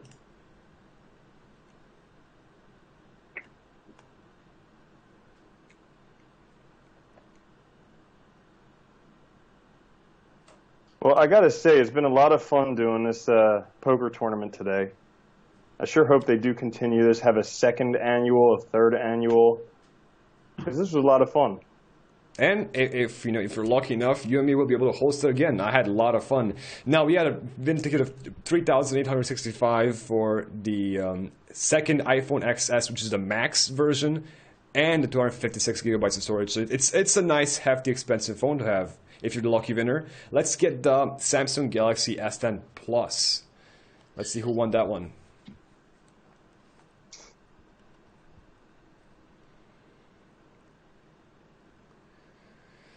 Ooh, so many gifts here. Yes, now the winners of the raffle will be listed. Additionally, the winners of the 30 Ledger Nano bundle packs will be listed only on Twitter. We will not draw all those 30 right now because those are the smaller gifts. So we got the Samsung Galaxy S10 Plus winner is 6,656. Lots of sixes in that one. Right. Let's go ahead and get the special signed jersey by Spencer, our favorite NBA player. Yep. And once we're done drawing, we'll show you the winners of all of these. In addition, they'll be listed on BinanceCup.TRONbet.io and on Twitter. Yep. It's 643 for the amazing jersey. Now it's time for the final, the grand prize. Ooh, the big one. The big one. You guys ready for it? I'm pressing this is draw for the limited right edition 00 artist print Litecoin Foundation 18-karat gold Ledger Nano S. That is a mouthful. Starting now. Ooh, let's see who it is. Are you guys ready to see if you are the winner? Good luck to everybody. Good luck to everybody. Everyone's checking the tickets right now. It is less than 10,000. It is 3,380. You are the grand winner. Congratulations. Congratulations. Woo, that is a big win. Congratulations. That is the ultimate prize.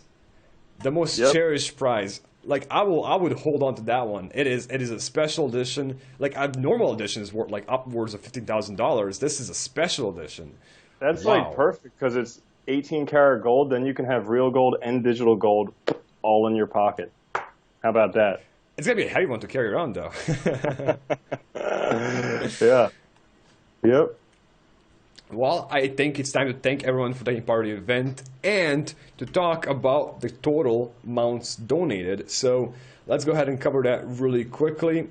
So if you go back again to the amounts, these figures come from donations and the auction on the BinanceCup.TRONbet.io and the TRONbet Twitter.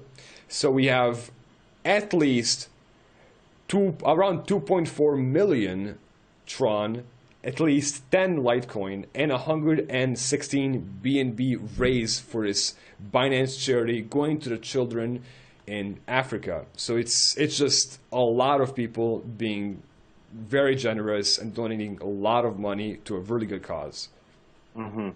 And that is wonderful. And just want to take another moment to thank everybody for participating in this event. I mean, it was not a small thing to put together. So This was the first annual Binance Charity Poker Cup. So thanks to Binance Charity. Also thanks to TRONbet for hosting this whole thing because they put it all together. Also specifically thanks to CZ, Charlie Lee, Justin Sun, Spencer Dinwiddie, Lim-Yo-Hwan, Jared Psigoda, Vincent, Tommy Mustache, Davis Yu, Nicholas Live, me, Sam, Ben, Ivan, everybody at TRONbet. Guys, it's been a pleasure. It's been a lot of fun. And once again, thank you all. Oh, thank you, TRONbet admin. You're officially on audio. Thank you one more time. And this was an amazing app. That was one of the most cleanest apps I've seen. Well, it is the cleanest app I've seen in dApps in history of all the apps I've seen so far. I've played lots of them. It's such a smooth. It's always connected to the blockchain. That raffle was on the blockchain as well in the smart contract, so you know it is provably fair. And to close it off, thank you so much, Crypto Love, for being my, the host of this event. It's always fun talking to you. Make sure you do so, guys. Subscribe if you aren't already to youtube.com/CryptoLove. He is a very good, well-known crypto YouTuber. Makes almost daily videos which cover lots of news and are always fun to watch, just like this live stream. And I'm Nicholas Live from youtube.com/NicholasLive. Not as big, not as well known as Crypto Love, and more of a hobby for me, but I'm here. Same as, I think you and me, Crypto Love, we know each other and are both in crypto for about 2.5 years now, full time, right? And we knew each other way before crypto, right? Mm-hmm. Yep. So we pretty much try to give you guys the best stuff in crypto on YouTube. Thank you again for joining. Thank you again, the TRONbet admin. Thank you, everyone. Thanks, guys. Thanks. Thank you so much. Good night. Good night. Bye-bye. Bye-bye. TRONbet for life. Guys, use it if you haven't. Everybody give TRONbet a try. TRONbet forever. It'll blow your mind. Next time somebody says that blockchain thing doesn't work, just smack them upside the head and say, go try TRONbet. Oh. Bye, guys. Yep. Bye. Thank you very much. Good night. Good night.